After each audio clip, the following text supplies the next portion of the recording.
রে আমি তোমাদের জন্য বাসর ঘর রেখেছি আমার জান্নাতে। সুবহানাল্লাহর আস্তে কর, পুলিশে হুনবো জোরে কর। আমি তোমাদের জন্য বাসর ঘর রাখছি বেহেশতে। বন্ধুরা আমার, দুনিয়ার 10টার সমান হবে এক একটা বেহেশত, আখিরাতের 50,000 বছর, আর কিয়ামতের হবে একদিন। আমার বন্ধুরা, আমার ভাইরা, ওই দিনের গণনা জান্নাতের এক একটা দরওয়াজা হবে 1000 বছরের রাস্তা। জোরে কর আল্লাহু আকবার। আদম আলাইহিস সালাতু ওয়াস সালাম, হাওয়া আলাইহিস সালাতু ওয়াস সালাম, তারা দুইজনকে বিয়ে পড়াইয়া জান্নাতে দিয়ে দিলেন। জান্নাতে দেওয়ার পর একটা নোটিশও দিয়ে দিলেন, আদম রে, এ হাওয়া একটা নোটিশ দিয়ে দিলেন, শোনো, লা তাকরাবা হাযিহিস শাজারাতা ফাতাকুনা মিনাজ জালিমিন। ওই যে গাছ দেখা যায় জান্নাতের বেহেশতের সকল ফল ফলাদি খাওয়ার অনুমতি আছে রে এ আদম, ওই যে গাছ দেখা যায় ওই গাছের কাছেও যেও না, ওই গাছের ফলও খায়ও না। জোরে কোন আল্লাহু আকবার। ভাই আমার, বন্ধুরা আমার, ভালো খাইতে কেউ ভালো পায় না, যার কারণে লানতের তক্তা এই মিস্টার ইবলিস গলায় নিতে হলো, চিরকাল অভিশপ্ত হইল। শয়তান তো তার পিছনে লেগে গেছে। আহারে আদম এভাবে আরাম আয়েশা জান্নাতের মধ্যে কাটাবে, সময় নিবে, আর আমি লানতের তক্তা গলায় লয়া এই পৃথিবীর মধ্যে ফিরবো। না না গো, আদমকে যেভাবে আমি হালাক করতে হবে, ধ্বংস করতে হবে। যেরকম নাউজুবিল্লাহ ইল্লাল্লাহু ওয়াহদাহু লা শারীকা লাহু ওয়া নাশহাদু আন্না সাইয়্যিদানা ওয়া নাবিয়্যানা ওয়া মাওলানা মুহাম্মাদান আবদুহু ওয়া রাসূলুহু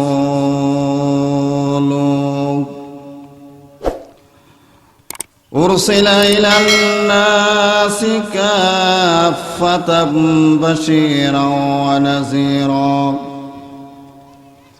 وداعيا إلى الله بإذنه وسراجا منيرا فقد قال الله تعالى في كلامه المجيد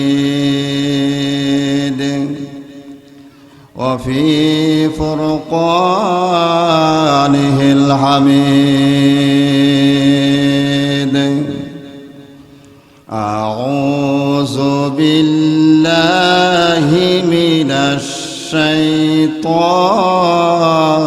الرجيم بسم الله الرحمن الرحيم لقد خلقنا الإنسان في أحسن تقويم صدق الله العظيم قال النبي صلى الله عليه وسلم خيركم من تعلم القرآن وعلمه إن الله وملائكته يصلون على النبي يا أيها الذين آمنوا صلوا عليه وسلموا تسليما اللهم صل على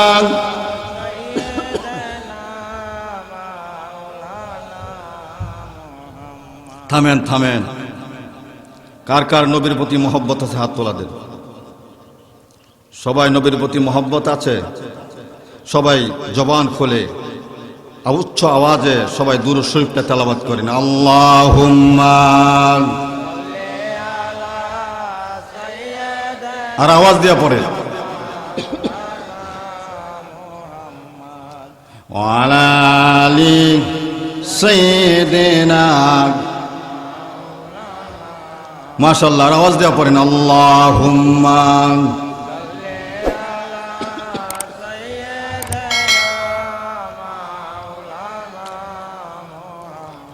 ওয়ালা আলি সাইয়্যিদিনা এ জগতে যার দিল বাই নবীজির জন্য কান্দে না।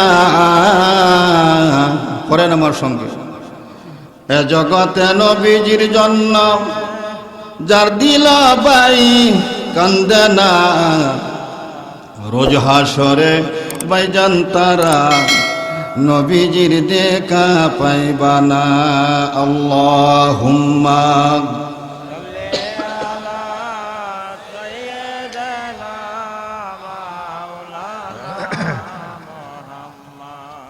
ওয়ালা আলি সাইয়্যিদিনা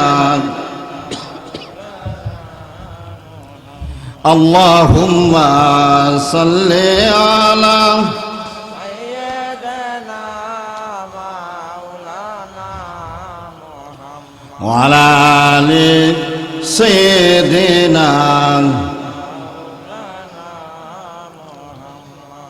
এ দুনিয়া অন্ধকার নয়, আরে অন্ধকার হবে কবরে। পড়েন আমার সঙ্গে, এ দুনিয়া অন্ধকার নয়, অন্ধকার হবে কবরে। এ দুনিয়া আযাব নাই রে, আযাব হবে কবরে। আল্লাহুম্মা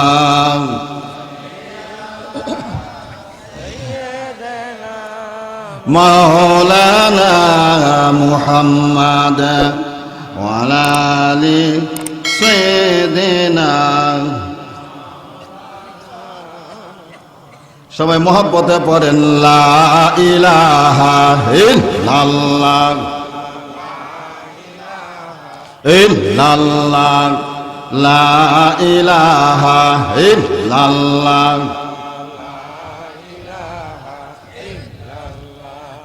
লা ইলাহা ইল্লাল্লাহ।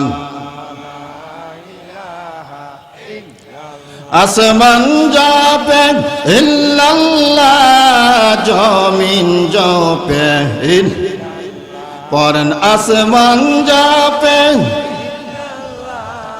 জমিন জপে ইল্লাল্লাহ। রে মানুষ হইয়া বুইলা রইলা লা ইলাহা ইল্লাল্লাহ লা ইলাহা লা ইলাহা ইল্লাল্লাহ লা ইলাহা।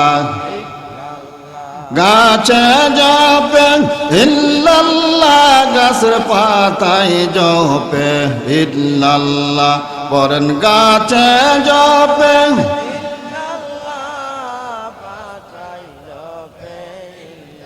লাহের মানুষ হইয়া বুইলা রইলা লা ইলাহা ইল্লাল্লাহ লা ইলাহা ইল্লাল্লাহ লা ইলাহা ইল্লাল্লাহ লা ইলাহা ইল্লাল্লাহ লা ইলাহা ইল্লাল্লাহ মুহাম্মাদুর রাসূলুল্লাহ সাল্লাল্লাহু আলাইহি ওয়াসাল্লাম। ইমামনগর উত্তরহাটি গ্রামবাসীর উদ্যোগে আয়োজিত আজকে ইসলামী মহাসম্মেলনের অত্যন্ত শ্রদ্ধাবাদর সম্মানিত সদরি জিলা সুলামা একরাম, মুরব্বিয়ান আজম, যুবক ভাইয়েরা, আমার পর্দার আলের মা বোনেরা, প্রতি বৎসরের নিয়ে আজকে ইসলামী সম্মেলনের আয়োজন। এর সুবাদে আমি আপনি সবাই এখানে উপস্থিত হয়েছি। আল্লাহ পাক আমাদের সবাইকে এখানে উপস্থিত হওয়ার তৌফিকটুকু দান করেছেন। সকলে বলি আলহামদুলিল্লাহ। আরো জোরে সরে পড়েন আলহামদুলিল্লাহ। ভাইয়েরা আমার, এই প্রতিকূল অবস্থা, প্রতি রাত্রেই তো প্রোগ্রাম, প্রতি রাত্রি ওয়াজ, বক্তার মতো আপনারাও ঘুমাইতারেন না, কথা কোন ঠিক কিনা? তবে দুঃখজনক হলো সত্য, ওয়াজ আর আমলে একসাথে করা গেল না। ওয়াজ আর আমল আজও পর্যন্ত একসাথে করা গেল না। এটা ঘটনা মনে হয়েছে, কইতাম নি? আরো জোরে কোন। এক লোক অসুস্থ, সে বাজারে যাবে চিকিৎসার জন্য। সমস্যা হলো তার মুখে রুচি নাই। জোরে বলেন কি নাই? মুখে রুচি নাই।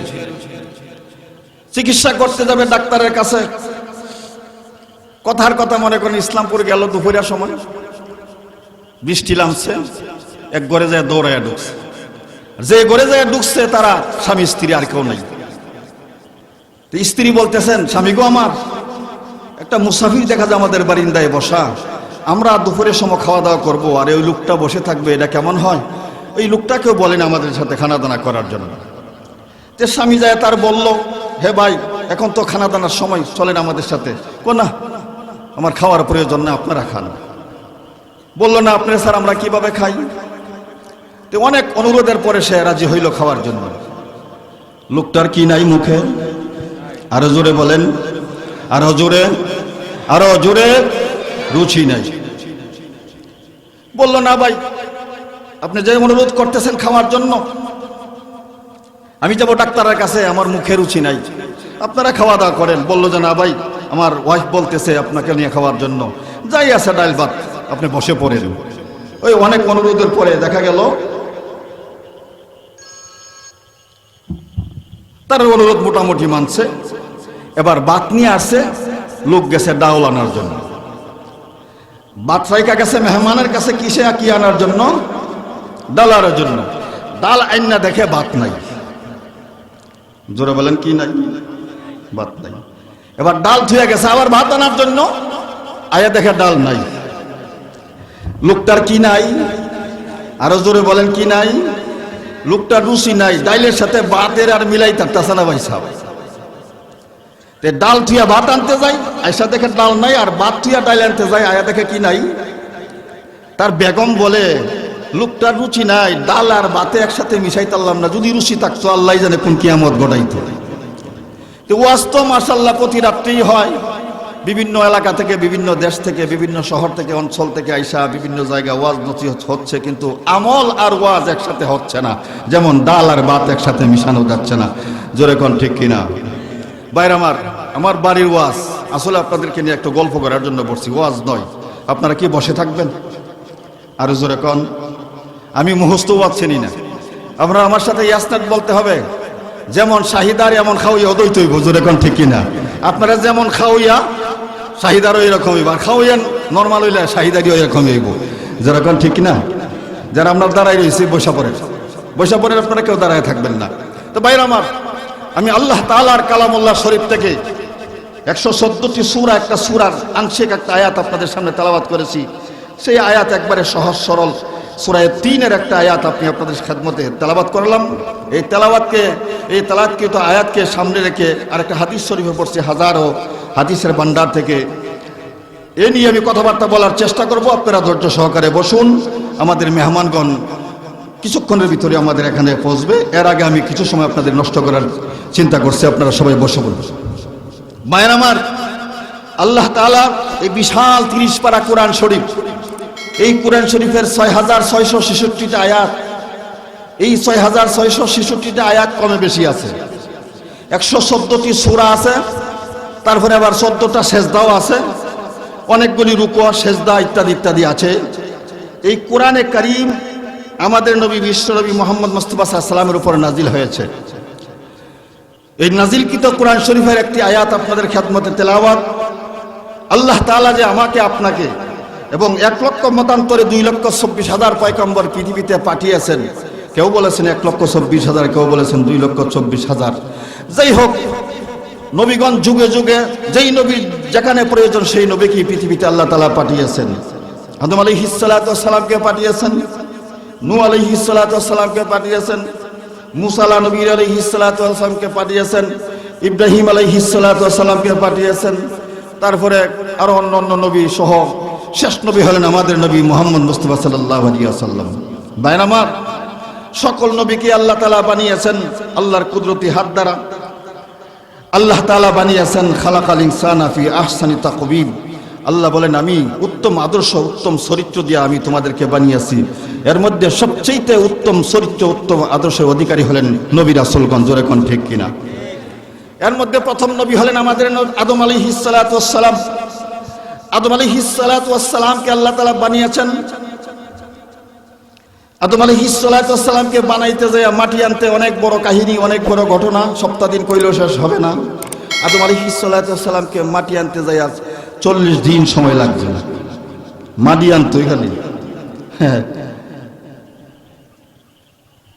2 বছর সময় লাগছে আদম আলাইহিস সালাতু ওয়াস সালামকে বানাইতে। সুবহানাল্লাহ। আমি কই যে এত ওয়াজ আমরা, আমি সুবহানাল্লাহ কই, জোরে কান সুবহানাল্লাহ। আদম আলাইহিস সালাতু ওয়াস সালাম 120 হাত দৈর্ঘ্য। বুখারী শরীফের বর্ণনা, আদম আলাইহিস সালাতু ওয়াস সালামের সিনাটা 7 হাত প্রস্থ। আস্তে কোন সুবহানাল্লাহ। 7 হাত প্রস্থ সিনা, তার ফাউ বা অন্যান্য অঙ্গ প্রত্যঙ্গ কত বড় হবে, যাই হোক এটা ভিন্ন বিষয়। আদম আলাইহিস সালাতু ওয়াস সালামকে আল্লাহ তাআলা বানালেন উত্তম আদর্শ, উত্তম চরিত্র দিয়া। আমার ভাইয়ের চরিত্র ফুলের মতো পবিত্র, আর নামাজ নাই ভক্ত, আছে না নাই? আচ্ছা যাক, আদম আলাইহিস সালাতু ওয়াস সালামকে আল্লাহ তাআলা বানিয়ে রাখলেন টাকসার, মাটির টাকসার বানায় রাখলেন। রাইখা আদম আলাইহিস সালাতু ওয়াস সালামকে আল্লাহ তাআলা নিয়ামত দিলেন রূহ। ইয়াসআলুনাকা আনির রূহ, রূহ দিলেন আদম আলাইহিস সালাতু ওয়াস সালাম। রূহ দেওয়ার পরে উনি নড়াচড়া করতে পারে, কথা বলতে পারে। আদম আলাইহিস সালাতু ওয়াস সালাম একা একা, আর কেউ নাই, জনহীন জায়গা। আদম আলাইহিস সালাতু ওয়াস সালাম এদিকে সেদিকে তাকায়। আল্লাহ তো, আল্লাহর পরিকল্পনা আছেন। আদম আলাইহিস সালাতু ওয়াস সালাম কি চাচ্ছেন? আল্লাহ তাআলা বললেন, আদম তুমি একটু সবুর করো, ধৈর্য ধরো। আমার কথাটি বুঝতেছেন আপনারা? শুরু করতেছি, সময় লাগবে, আরে বেশি সময় লাগবো, তা শেষ করে দিই। সময় বেশি লাগবে। কে কে রাজি আছেন বেশি সময়ে? মাশাআল্লাহ, সবাই বসেন। এই জন্য বলছি, শাহিদার যেমন খাওয়াইয়া যদি যেতে হয় তাহলে শাহিদার অসুবিধা হইব, যেরকম ঠিক কিনা? আপনারা যদি খাওয়াইয়া বালাওয়ান তাইলে সারমু, আর নাইলে সংক্ষেপ করবো, যেরকম মারহাবা। আদম আলাইহিস সালাতু ওয়াস সালামকে আল্লাহ তাআলা উত্তম আদর্শ, উত্তম নমুনা দিয়ে বানাইলেন। আদম আলাইহিস সালাতু ওয়াস সালাম এত সুন্দর ছিলেন, সুবহানাল্লাহ, জোরে কইবেন না? হামদে বেহদ মর খুদায়ে পাকে রাখ, হামদে বেহদ মর খুদায়ে পাকে রাখ, আকে ইমাদাদ মস্তু খাকে রাখ, আকে ইমাদাদ মস্তু খাকে রাখ। কবি বলেন, এক মুষ্টি মাটির দ্বারা আদম আলাইহিস সালাতু ওয়াস সালামকে বানানো হয়েছে, তাও 5 প্রকারের মাটি। সূরা আর রহমানের মধ্যে বলা আছে, সব কথা বলা যেত না। 5 প্রকারের মাটি দিয়ে মানুষ বানাইছে। এই মাটি আবার প্রথম জিব্রাইল সারা পৃথিবী ঘুরছে, মাটি আনতে পারে নাই, সাহস পাই নাই। আবার জিব্রাইল, মিকাইল, ইসরাফিল এরারে আবার একত্রিত করলেন, কইরা বললেন, আমি আদম বানাইতে চাইলাম, জিব্রাইলে ফারাইছিলাম মাটি আনার জন্য, ফেল। তোমরা কে ফারো? আজরাইল কইল, আল্লাহ আমারে কইলে আমি পারি। সুবহানাল্লাহ কইবেন? আজরাইলে বললেন কি, যে আল্লাহ আমাকে আদেশ দিলে আমি পারি। আদম আলাইহিস সালাতু ওয়াস সালাম আবার ওই 40 দিন ঘুরিয়া, মানুষ দেখবেন কালো বর্ণের, আছে না নাই? যেমন বেলালে হাফসি। মানুষ দেখবেন সাদা বর্ণের, যেমন মিশরের মানুষ। সুবহানাল্লাহ কইবেন না? পৃথিবীর মধ্যে 4 জন মানুষ ছিল সবচাইতে কালো, সবচাইতে কি কালো। এর মধ্যে একজন হলেন বেলাল, একজন হলেন লুকমানে হাকিম, আরেকজন ফেরাউন, আরেকজন হলো নমরুদ। এই 4টা লোক পৃথিবীর মধ্যে সবচাইতে বিশ্রী এবং কালো ছিল। আসুন আদম আলাইহিস সালাতু ওয়াস সালামকে আল্লাহ বানাইলেন, বানায়া রূহ দিলেন। উনি রূহ দেওয়ার পরে এদিক সেদিক তাকায়। আল্লাহ কয়, আদম একটু সবুর করো। আল্লাহ তাআলা আদম আলাইহিস সালাতু ওয়াস সালামের বাম পাজরের বাঁকা হাড্ডি থেকে আম্মা জান হাওয়া আলাইহিস সালাতু ওয়াস সালামকে বানাইলেন। জোরে কোন, আরো জোরে কোন। হাওয়া আলাইহিস সালাতু ওয়াস সালামের সুন্দরের কথা বলা গেলে রাত হয়ে যাইব। পৃথিবীর মধ্যে 5 জন মহিলা ছিল ভদ্র সুন্দর, বিশ্ব সুন্দরী। এর মধ্যে একজন হলেন আম্মা হাওয়া আলাইহিস সালাতু ওয়াস সালাম। হাওয়া আলাইহিস সালাতু ওয়াস সালামের মতো সুন্দরী মহিলা আর পৃথিবীতে জন্ম নিবে না। এর মধ্যে ফার্স্ট লেডি হলেন হাওয়া আলাইহিস সালাতু ওয়াস সালাম। 2 নম্বর মহিলা হলেন বিশ্ব সুন্দরী ফেরাউনের স্ত্রী আসিয়া আলাইহিস সালাতু ওয়াস সালাম। সুবহানাল্লাহ, তাকু জোরে কোন। আসিয়া আলাইহিস সালাতু ওয়াস সালামের স্বামী মুসলমান ছিল। কি ছিল? আর জোরে কোন। 2 নম্বর বিশ্ব সুন্দরী আসিয়া আলাইহিস সালাম। 3 নম্বর সুন্দরী হলেন মরিয়ম নবী আলাইহিস সালাতু ওয়াস সালাম, ঈসা আলাইহিস সালাতু ওয়াস সালামের আম্মা জান। উনি ছিলেন 3 নম্বর বিশ্ব সুন্দরী। জোরে করেন না সুবহানাল্লাহ। 4 নম্বর বিশ্ব সুন্দরী ছিলেন আমাদের আম্মা জান নবীজির স্ত্রী হযরত আয়েশা সিদ্দিকা রাদিয়াল্লাহু তাআলা আনহা, আবু বকর সিদ্দিকের মাইয়া, যিনাকে 6 বছরের বয়সে নবীজি বিয়ে করেছিলেন। 5 নম্বর বিশ্ব সুন্দরী হলেন নবীজির কলিজার টুকরা, জিগর গুসাইয়ে আমিনা, হযরতে ফাতেমাতুজ জাহরা রাদিয়াল্লাহু তাআলা আনহা। সুবহানাল্লাহ। এই 7 জন মহিলা ছিলেন পৃথিবীর মধ্যে বিশ্ব সুন্দরী। বিশ্বের মধ্যে ফার্স্ট লেডি ছিলেন হাওয়া আম্মা জান, হাওয়া আলাইহিস সালাতু ওয়াস সালাম। হাওয়া আলাইহিস সালাতু ওয়াস সালাম সবচেয়ে বেশি সুন্দরী ছিলেন। বন্ধুরা আমার, বলছিলাম আদম আলাইহিস সালাতু ওয়াস সালাম, উনাকে আল্লাহ তাআলা বানিয়ে ওনাকে রূহ দিলেন, ওনার বাম পাজারের বাঁকা হাড্ডি থেকে হাওয়া আলাইহিস সালাতু ওয়াস সালামকে বানাইলেন। মানুষ কয়জন হইলেন? আরো জোরে কোন কয়জন? আদম অর্থ হলো পুরানো মানুষ, আদি মানুষ। আমরা কইলা আগের কুল্লা মানুষ, আগের যুগের, কয় কিনা জোরে কয়। আদম অর্থ পুরানো মানুষ, আদম অর্থ আদি মানুষ। আদম আলাইহিস সালাতু ওয়াস সালামের কাছ থেকে বানাইলেন কাকে? হাওয়া আলাইহিস সালাতু ওয়াস সালামকে। কয়জন হইল? স্বামী আর স্ত্রী। স্বামী স্ত্রী বানানোর পরে এদেরকে বাসস্থান দেওয়ার মতো একটা পজিশন দেওয়ার দরকার। আল্লাহ তাআলা আগে ঠিক করে রাখছেন। যারা কইবেন না আল্লাহু আকবার। আল্লাহ তাআলা আদম আলাইহিস সালাতু ওয়াস সালাম, হাওয়া আলাইহিস সালাতু ওয়াস সালামকে বানায়া দুইজনকে দুই কাছে রাখলেন, মনে করেন 10 হাত দূরে। এবং আদম আলাইহিস সালাতু ওয়াস সালাম আম্মা জান হাওয়া আলাইহিস সালাতু ওয়াস সালামের সাথে কথা কইতে চায়। যারা কইবেন না আল্লাহু আকবার। আল্লাহ বলেন, আদম রে কথা বলবা, পরে এর আগে কিছু কাজ আছে। কথা বলবো পরে কিছু কাজ আছে। একজন বেগানা মহিলার সাথে তুমি একজন বেগানা পুরুষ এইভাবে কথা বলতে পারো না। এতে করে প্রমাণ করেন যে ছেলেরা যে মেয়েরা পীড়িত করে প্রেম পিসি ভালোবাসা সৃষ্টি করে, দেখা গেল বেগানা এগানা পুরুষের সাথে একজন আরেকজনের সাথে কথা বলা যায় না। জোরে কোন ঠিক কিনা?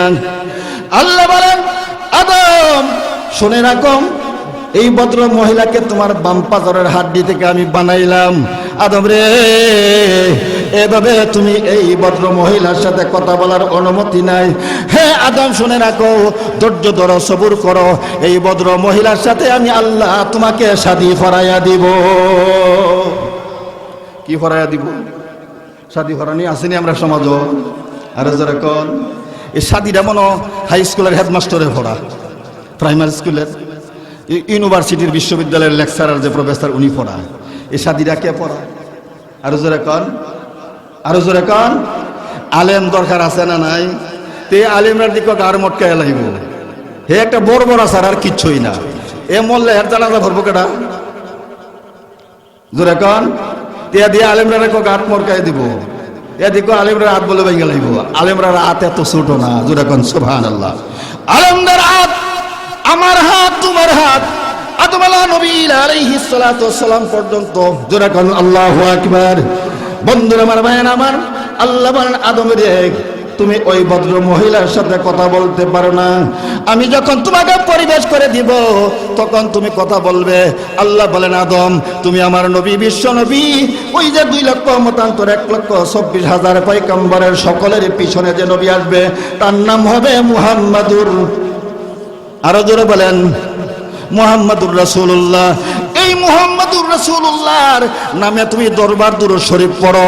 জোরে কোন আল্লাহু আকবার। তাফসীরকাররা বলেন, কেউ বলেছেন আদমকে বলা হয়েছে 10 বার দুরূদ শরীফ তেলাওয়াত করার জন্য, আবার কেউ বলেছেন 3 বার দুরূদ শরীফ পড়ার জন্য। 10 বারই পড়েন আর 3 বারই পড়েন। এই দুরূদ শরীফ পড়াইয়া আদম এবং হাওয়া আলাইহিস সালাতু ওয়াস সালামের বিয়ের মোহর দিয়া বিয়ে পড়াইয়া দিলেন। জোরে কোন আল্লাহু আকবার। আদম হাওয়া আলাইহিস সালাতু ওয়াস সালামের বিয়ে হয়ে গেল। বিয়ের আদম আলাইহিস সালাতু ওয়াস সালাম এবং হাওয়া আলাইহিস সালাতু ওয়াস সালামকে আল্লাহ বলেন, ইয়া আদম উসকুন আনতা ওয়া যাওজুকাল জান্নাতা ওয়া কুলা রাগাদান হাইসু শিউতুমা। আদম রে, আমি তোমাদের জন্য বাসর ঘর রেখেছি আমার জান্নাতে। সুবহানাল্লাহর আস্তে কর, পুলিশে হুনবো। জোরে কন, আমি তোমাদের জন্য বাসর ঘর রাখছি বেহেশতে। বন্ধুরা আমার, দুনিয়ার 10টার সমান হবে এক একটা বেহেশত, আখিরাতের 50,000 বছর, আর কিয়ামতের হবে একদিন। আমার বন্ধুরা আমার ভাইনা, ওই দিনের গণনা জান্নাতের এক একটা দরওয়াজা হবে 1000 বছরের রাস্তা। জোরে করে আল্লাহু আকবার। আদম আলাইহিস সালাতু ওয়াস সালাম, হাওয়া আলাইহিস সালাতু ওয়াস সালাম, তারা দুইজনকে বিয়ে পড়াইয়া জান্নাতে দিয়ে দিলেন।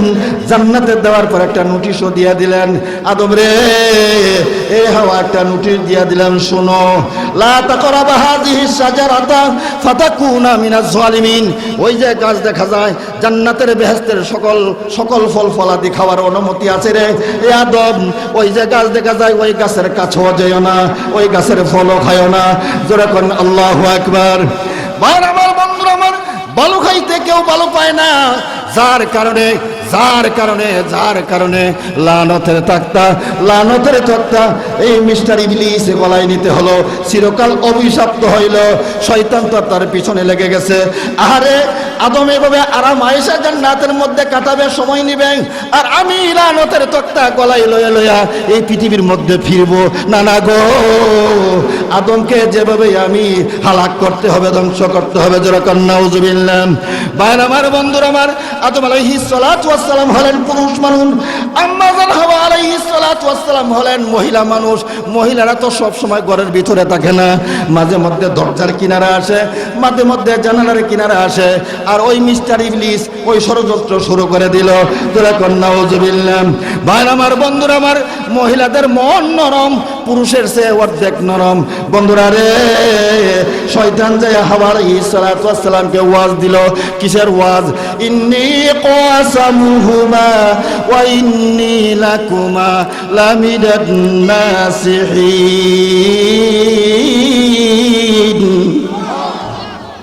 শয়তান ওয়াজ দিল হাওয়া আলাইহিস সালাতু ওয়াস সালামকে, হে হাওয়া শোনো, আমি একটা ওয়াজ দেই তোমাকে।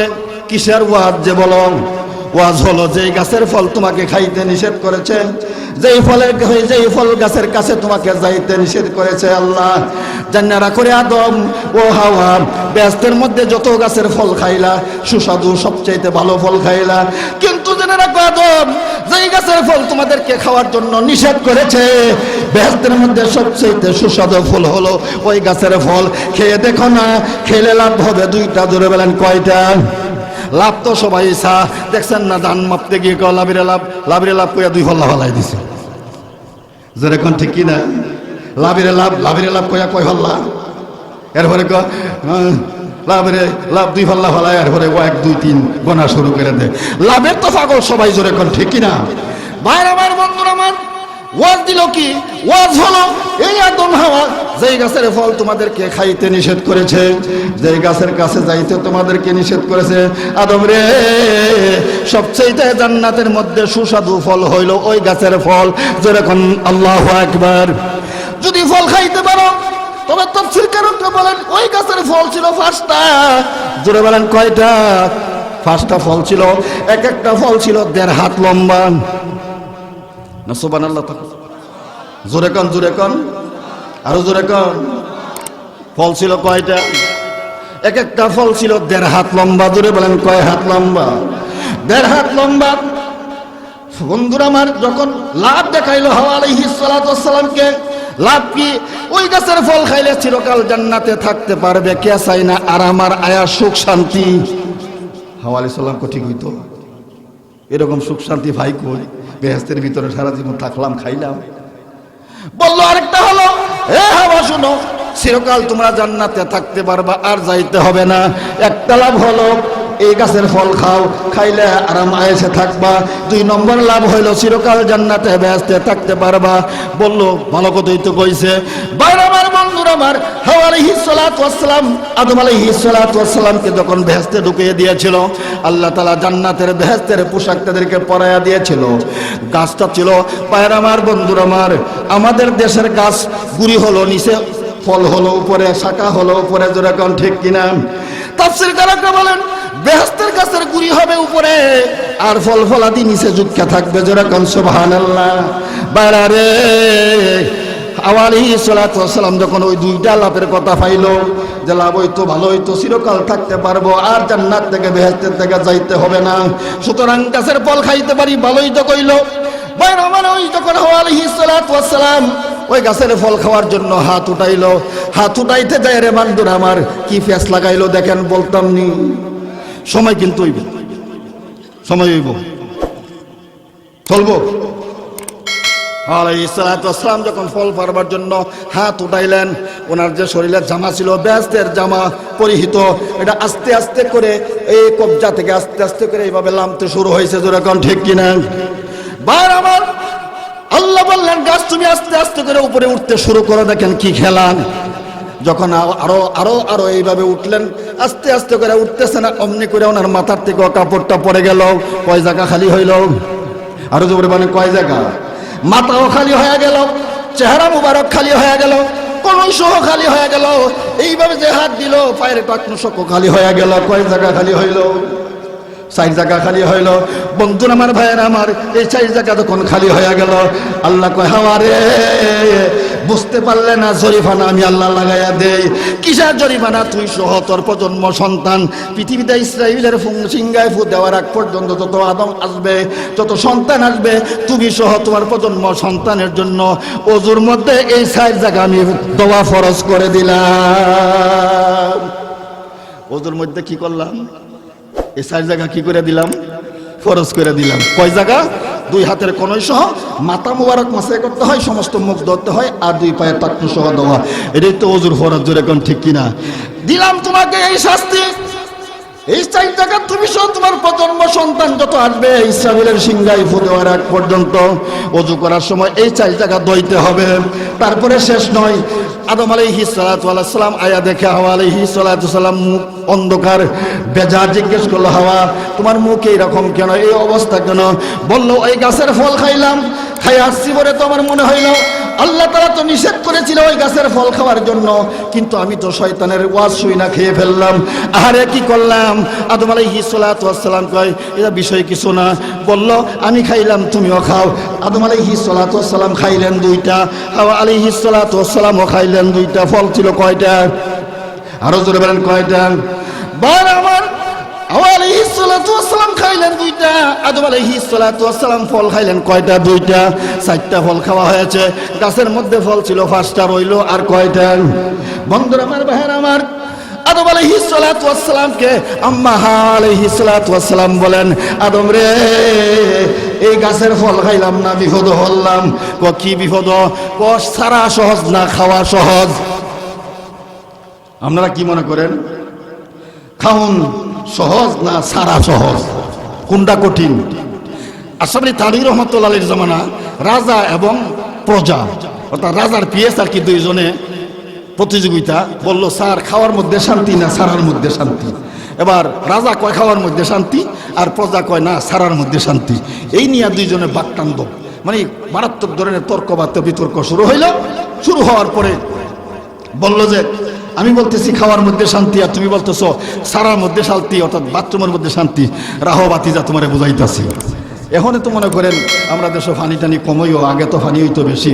মনে করেন শীত পাজাইবার লাগি এর আগে ওই যে তার পিএস রাজারে খুব ভালো করে খাওয়াইছে, জনে মানে খাওয়ান খাওয়াইছে, একবার আঙুল দিয়ে লাগাল খাওয়া যায় এমন খাওয়ানি খাওয়াইছে। উদ্দেশ্য হলো ওই যে খাওয়ার মধ্যে শান্তি না সারার মধ্যে শান্তি, ওটা বুঝাইবার লাগে। মনে করেন খাওয়া দাওয়া। এবার বললো যে স্যার চলেন শিব পাশা বিশাল বড় একটা তফসির হইব, ওটা যেমন দরকার আপনারা লইয়া যাবেন। অন যেই নৌকাতে যাইতেছে এই নৌকার কোনো ইলেকট্রিক ফেকট্রিক নাই, বাথরুম টাথরুম কিচ্ছু নাই, খালি নৌকা। তখন নৌকার মধ্যে উঠছে, আর তার যে পিএস সে নৌকা বা আগে তো আর ইয়ে আসিল না, মেশিন আসিল না, মনে করেন নৌকা ধরছে। উঠার পরে মনে করেন মালিকাটার আউরও গেছে, ওর মিস কল শুরু হয়েছে গারা জামিয়া যেরকম না, নাউজুবিল্লাহ। কারণ খাউনের তো আর আন্দাজ বরাদ নাই, খাইতে খাইতে খাইতে খাইতে নাক পর্যন্ত খাইছে, আর ওই হাওরের মাঝখানে গেছে পরে মিস কল শুরু হয়ে গেছে গা। পরে পিএস কিন্তু ঠিকই বুঝতেছে যে বাতিজার যে মিস কল আরম্ভ হয়ে গেছে গা, খালি মুসলামুসি করে এদিক সেদিক সা ও স্যার সুবহানাল্লাহ কর না। এখন দেখা যায় অবস্থা খারাপ, অর্থাৎ গলি স্যাম্পারো, কথা বুঝছেন না? পরে বলল বাবা তোর কতই ঠিক, সারার মধ্যেই শান্তি আর খাওয়ার মধ্যে সবাই অশান্তি। যারা কন্যা নাউজুবিল্লাহ। বারবার বন্ধুরা আমার, আদম আলাইহিস সালাতু ওয়াস সালাম হাওয়া আলাইহিস সালাতু ওয়াস সালাম এই ফল খাওয়ার পরে প্রস্রাব পায়খানার হাজত হয়ে গেল, প্রয়োজন হয়ে গেল। বন্ধুরা রে জান্নাতের মধ্যে বেহেশতের মধ্যে কোনো বাথরুম নাই। এবার প্রশ্ন হতে পারে খাওয়া দাওয়া করলে তাইলে বাথরুম করব কোথায়? আল্লাহ নবী বিশ্ব নবী বলেন জান্নাতের মধ্যে বাথরুমের কোনো ব্যবস্থা নাই। এক একটা খাইয়া এক একটা ঢেকুর দিবে আর সাথে সাথে খানা দানা সব হজম হয়ে যাবে। যেরকম সুবহানাল্লাহ। ভাইরা আমার, বন্ধুরা আমার, হাওয়া আলাইহিস সালাতু ওয়াস সালাম বলেন আমার তো বাথরুমের প্রয়োজন। আল্লাহ বলেন ইয়া আদম উসকুন আনতা ওয়া যাওজুকাল জান্নাহ। যেরকম আল্লাহু আকবার। ভাইরা আমার, বন্ধুরা আমার, আল্লাহ কোন আয়াতে বলেন ইন্না আউওয়ালা বাইতিন উযিয়া লিন-নাসি বিবাক্কাতা মুবারাকান। আল্লাহ তাআলা বলেন এ দুনিয়ার মানুষ আদম এবং হাওয়া আলাইহিস সালাতু ওয়াস সালামকে পৃথিবীতে পাঠানোর কেউ বলেছেন 10,000 বছর, কেউ বলেছেন 3,000 বছর আগে খানায়ে কাবা আমি বানায় রাখছি। যেরকম সুবহানাল্লাহ। এই বলেন 3,000 বছর অথবা 10,000 বছর আগে খানায়ে কাবা বানিয়ে রাখছি। ওই খানায়ে কাবা বানাবে কিভাবে? একটা মাধ্যম তো দরকার। ওই হাওয়া আলাইহিস সালাতু ওয়াস সালাম আদম আলাইহিস সালাতু ওয়াস সালাম যে ফল খাইলো, ফল খাওয়ার কারণে বাথরুমের প্রয়োজন হলো। আর জান্নাতে থাকার কোনো উপায় নাই, বেহেশতে থাকার কোনো উপায় নাই। তারা দুইজনকে বেহেশত থেকে বাহির করে দিল। যেই তারিখে বাহির করে দিয়েছিল সেই তারিখটার নাম ছিল মুহররমের। আরো জোরে বলেন। যেই তারিখে জান্নাতে আদম এবং হাওয়া আলাইহিস সালাতু ওয়াস সালামকে ঢুকিয়েছিল ওই তারিখটার নাম ছিল, আরো জোরে বলেন, মুহররমের। আদম আলাইহিস সালাতু ওয়াস সালামকে যেই দিন বাহির করে দিয়েছিল ওই তারিখটার নাম ছিল মুহররমের 10 তারিখ। আবার যেই দিন বাহির করে দিয়েছিল সেই তারিখটার নাম ছিল 10 তারিখ মুহররমের। বন্ধুরা আমার, ভাইরা আমার, দুইজনকে দুনিয়াতে পাঠাইলেন মানে খানায়ে কাবার কাছে পাঠাইলেন। একজনকে পাঠাইলেন জেদ্দা, আর একজনকে পাঠাইলেন শরণদ্বীপ। যেরকম আল্লাহু আকবার। 1 বছর নয়, 2 বছর নয়, আদম এবং হাওয়া আলাইহিস সালাতু ওয়াস সালামকে 350 বছরে বিচ্ছিন্ন করে রাখলেন। কারণ হলো ওই যে নিষিদ্ধ গাছের ফল খাইলো। আর আমরা যে কত কিছু খাই, যেরকম ঠিক কিনা? ও যুবকেরা রে, তোরা তো মুসলমানের ফুতার, জোরে কর ঠিক কিনা? মুসলমানের ছেলেরা গাঞ্জা খায় আঞ্জায়া, জোরে কর ঠিক কিনা? গাঞ্জা কেমনে খায়? আমরা দেশের সোনার ইলিশগুলি ভারতে যা ট্রাকে ট্রাক, আর এরা আমার কাছে বিনিময়ে দেয় গাঞ্জা। জোরে বলেন কি? গাঞ্জা রে আমাদের দেশের যুবকেরা আঞ্জায়া খায়। জোরে কর নাউযুবিল্লাহি মিন জালিক। গাঞ্জা যেই ছেলেটা খায়, ইয়াবা ট্যাবলেট যেই ছেলেটা খায়, ডাইল যে খায়, এর চরিত্র খুব ভালো না। আমরা ইমামনগর মনে হইতা নাই। হ্যাঁ, লক্ষণ তো বড় খারাপ দেখা যায়, আছে না নাই? এই যুবকেরা, তোরা তো মুসলমানের ফুতাক। শুন মুসলমানের ফুতাক কিভাবে বমনি। আল্লাহর নবী বিশ্ব নবী মসজিদ নববীতে বসা, এখানে আবু বকর রাদিয়াল্লাহু তাআলা আনহু, উমর রাদিয়াল্লাহু তাআলা আনহু, উসমান গনি, আলী রাদিয়াল্লাহু তাআলা আনহু, আরো অনেক সাহাবীদেরকে নিয়ে উনি দ্বীনের কথাবার্তা বলতেছেন। এমনি করে একজন খ্রিস্টান ইহুদি আসলো, আয়েশা নবীজিকে সালাম দিল, আসসালাতু আসসালামু আলাইকা ইয়া রাসূলুল্লাহ, আসসালাতু আসসালামু আলাইকা ইয়া হাবিবাল্লাহ। আল্লাহর নবী গো, আমি আমার চাচার দোকানে আমি কর্মচারী, আমার চাচা একজন কাফের, কাট্টা কাফের। আমি আসছি আপনার দরবারে, আমাকে কলিমা পড়ায় মুসলমান বানায় দেন। যেরকম সুবহানাল্লাহ। আবু বকর, উমর, উসমান গনি, আলী ওরা বৈশা চেহারার দিকে তাকায় রয়েছে। 20-22 বছর, 30 বছরের ভরা যৌবক ওই ছেলেটা বিশ্ব নবীর দরবারে এসে কলিমা পড়ে মুসলমান হয়ে গেছে। জোরে বলেন সুবহানাল্লাহ। বন্ধুরা আমার, ভাইয়েরা আমার, আমাদের নবীর একটা ডিগ্রি আছে, ডিগ্রিটা হলো লা ইলাহা ইল্লাল্লাহু। আরো জোরে বলেন। আদম আলাইহিস সালাতু ওয়াস সালামের একটা ডিগ্রি আছে, লা ইলাহা ইল্লাল্লাহ। ঠিক আছে, আদমা সফি। আরো জোরে কোন, লা ইলাহা ইল্লাল্লাহ। ঠিক আছে, পরেরটা কি? আদমা সফিউল্লাহ। হযরত নূহ আলাইহিস সালাতু ওয়াস সালামের একটা ডিগ্রি আছে, লা ইলাহা ইল্লাল্লাহ। নূহ নবিউল্লাহ। যেরকম আল্লাহু আকবার। বন্ধুরা আমার, ভাইরা আমার, মুসা আলাইহিস সালাতু ওয়াস সালামের একটা ডিগ্রি আছে, লা ইলাহা ইল্লাল্লাহ। মুসা কালিমুল্লাহ। আছে না নাই? ইব্রাহিম আলাইহিস সালাতু ওয়াস সালামের একটা ডিগ্রি আছে, লা ইলাহা ইল্লাল্লাহ ইব্রাহিম। খলিলুল্লাহ, আল্লাহর বন্ধু। ভাইরা আমার, বন্ধুরা আমার, ঈসা ইবনে মরিয়ম আলাইহিস সালাতু ওয়াস সালামের একটা ডিগ্রি আছে, লা ইলাহা ইল্লাল্লাহ। ঠিক আছে, সকল নবীর শুরুতে ওই লা ইলাহা ইল্লাল্লাহ আছে। ঈসা রূহুল্লাহ, জোরে বলেন আল্লাহু আকবার। আমাদের নবী বিশ্ব নবীরও একটা ডিগ্রি আছে, লা ইলাহা ইল্লাল্লাহ মুহাম্মাদুর রাসূলুল্লাহ, লা ইলাহা ইল্লাল্লাহ, লা ইলাহা লা ইলাহা ইল্লাল্লাহ, লা ইলাহা ইল্লাল্লাহ, লা ইলাহা ইল্লাল্লাহ, লা ইলাহা। হিংসাচার নিন্দাচার চার মনের অহংকার, পড়েন, হিংসাচার নিন্দাচার চার মনের অহংকার। এই সময় থাকতে তওবা করো, মনকে করো পরিষ্কার, লা ইলাহা লা ইলাহা ইল্লাল্লাহ, লা ইলাহা ও লা ইলাহা ইল্লাল্লাহ, লা ইলাহা। দিন দুনিয়ার মালিক খুদা, চালাও তোমার পথে, পাপ পথে মন যায় না যেন মুদের কোনো মতে, লা ইলাহা ইল্লাল্লাহ,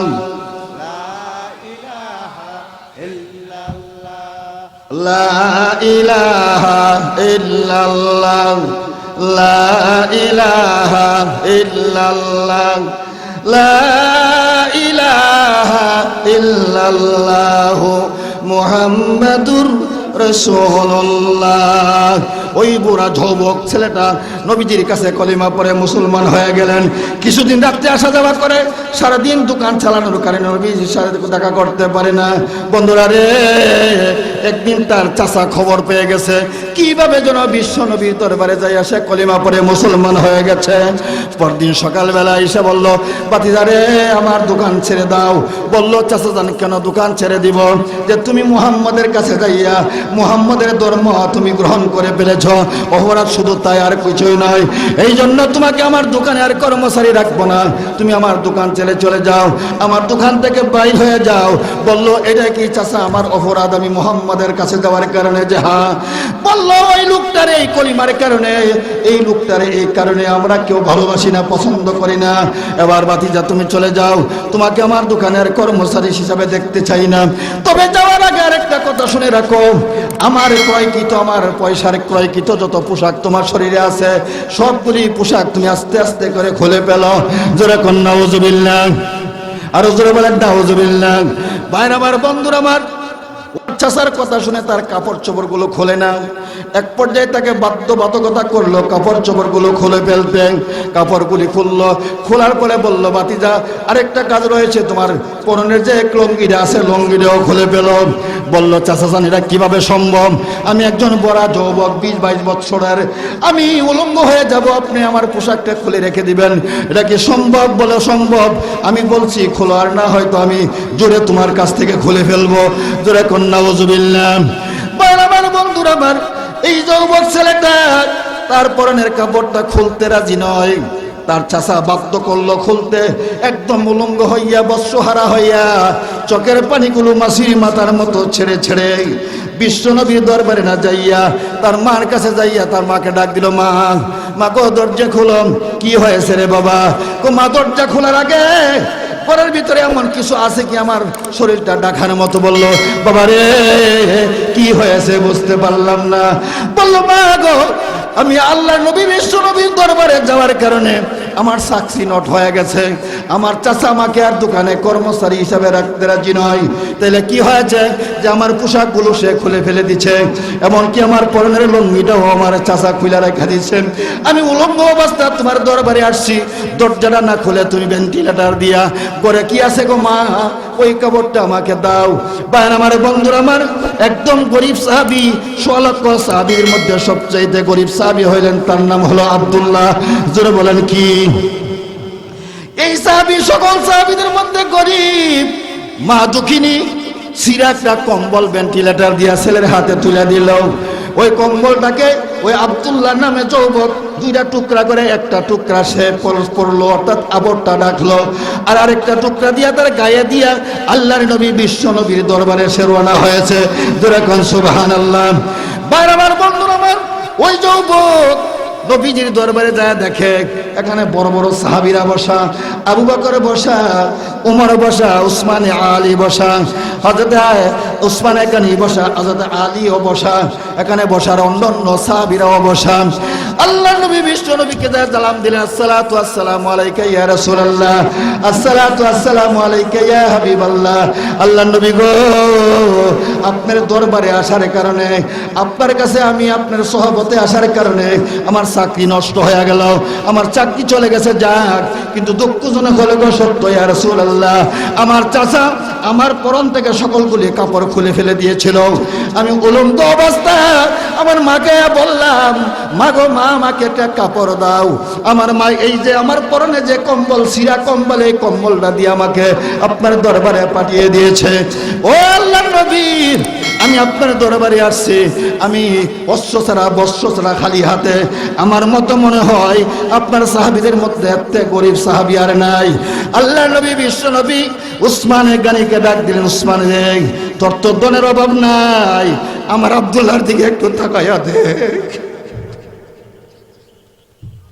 আমার আব্দুল্লাহর দিকে একটু তাকাইয়া দেখ।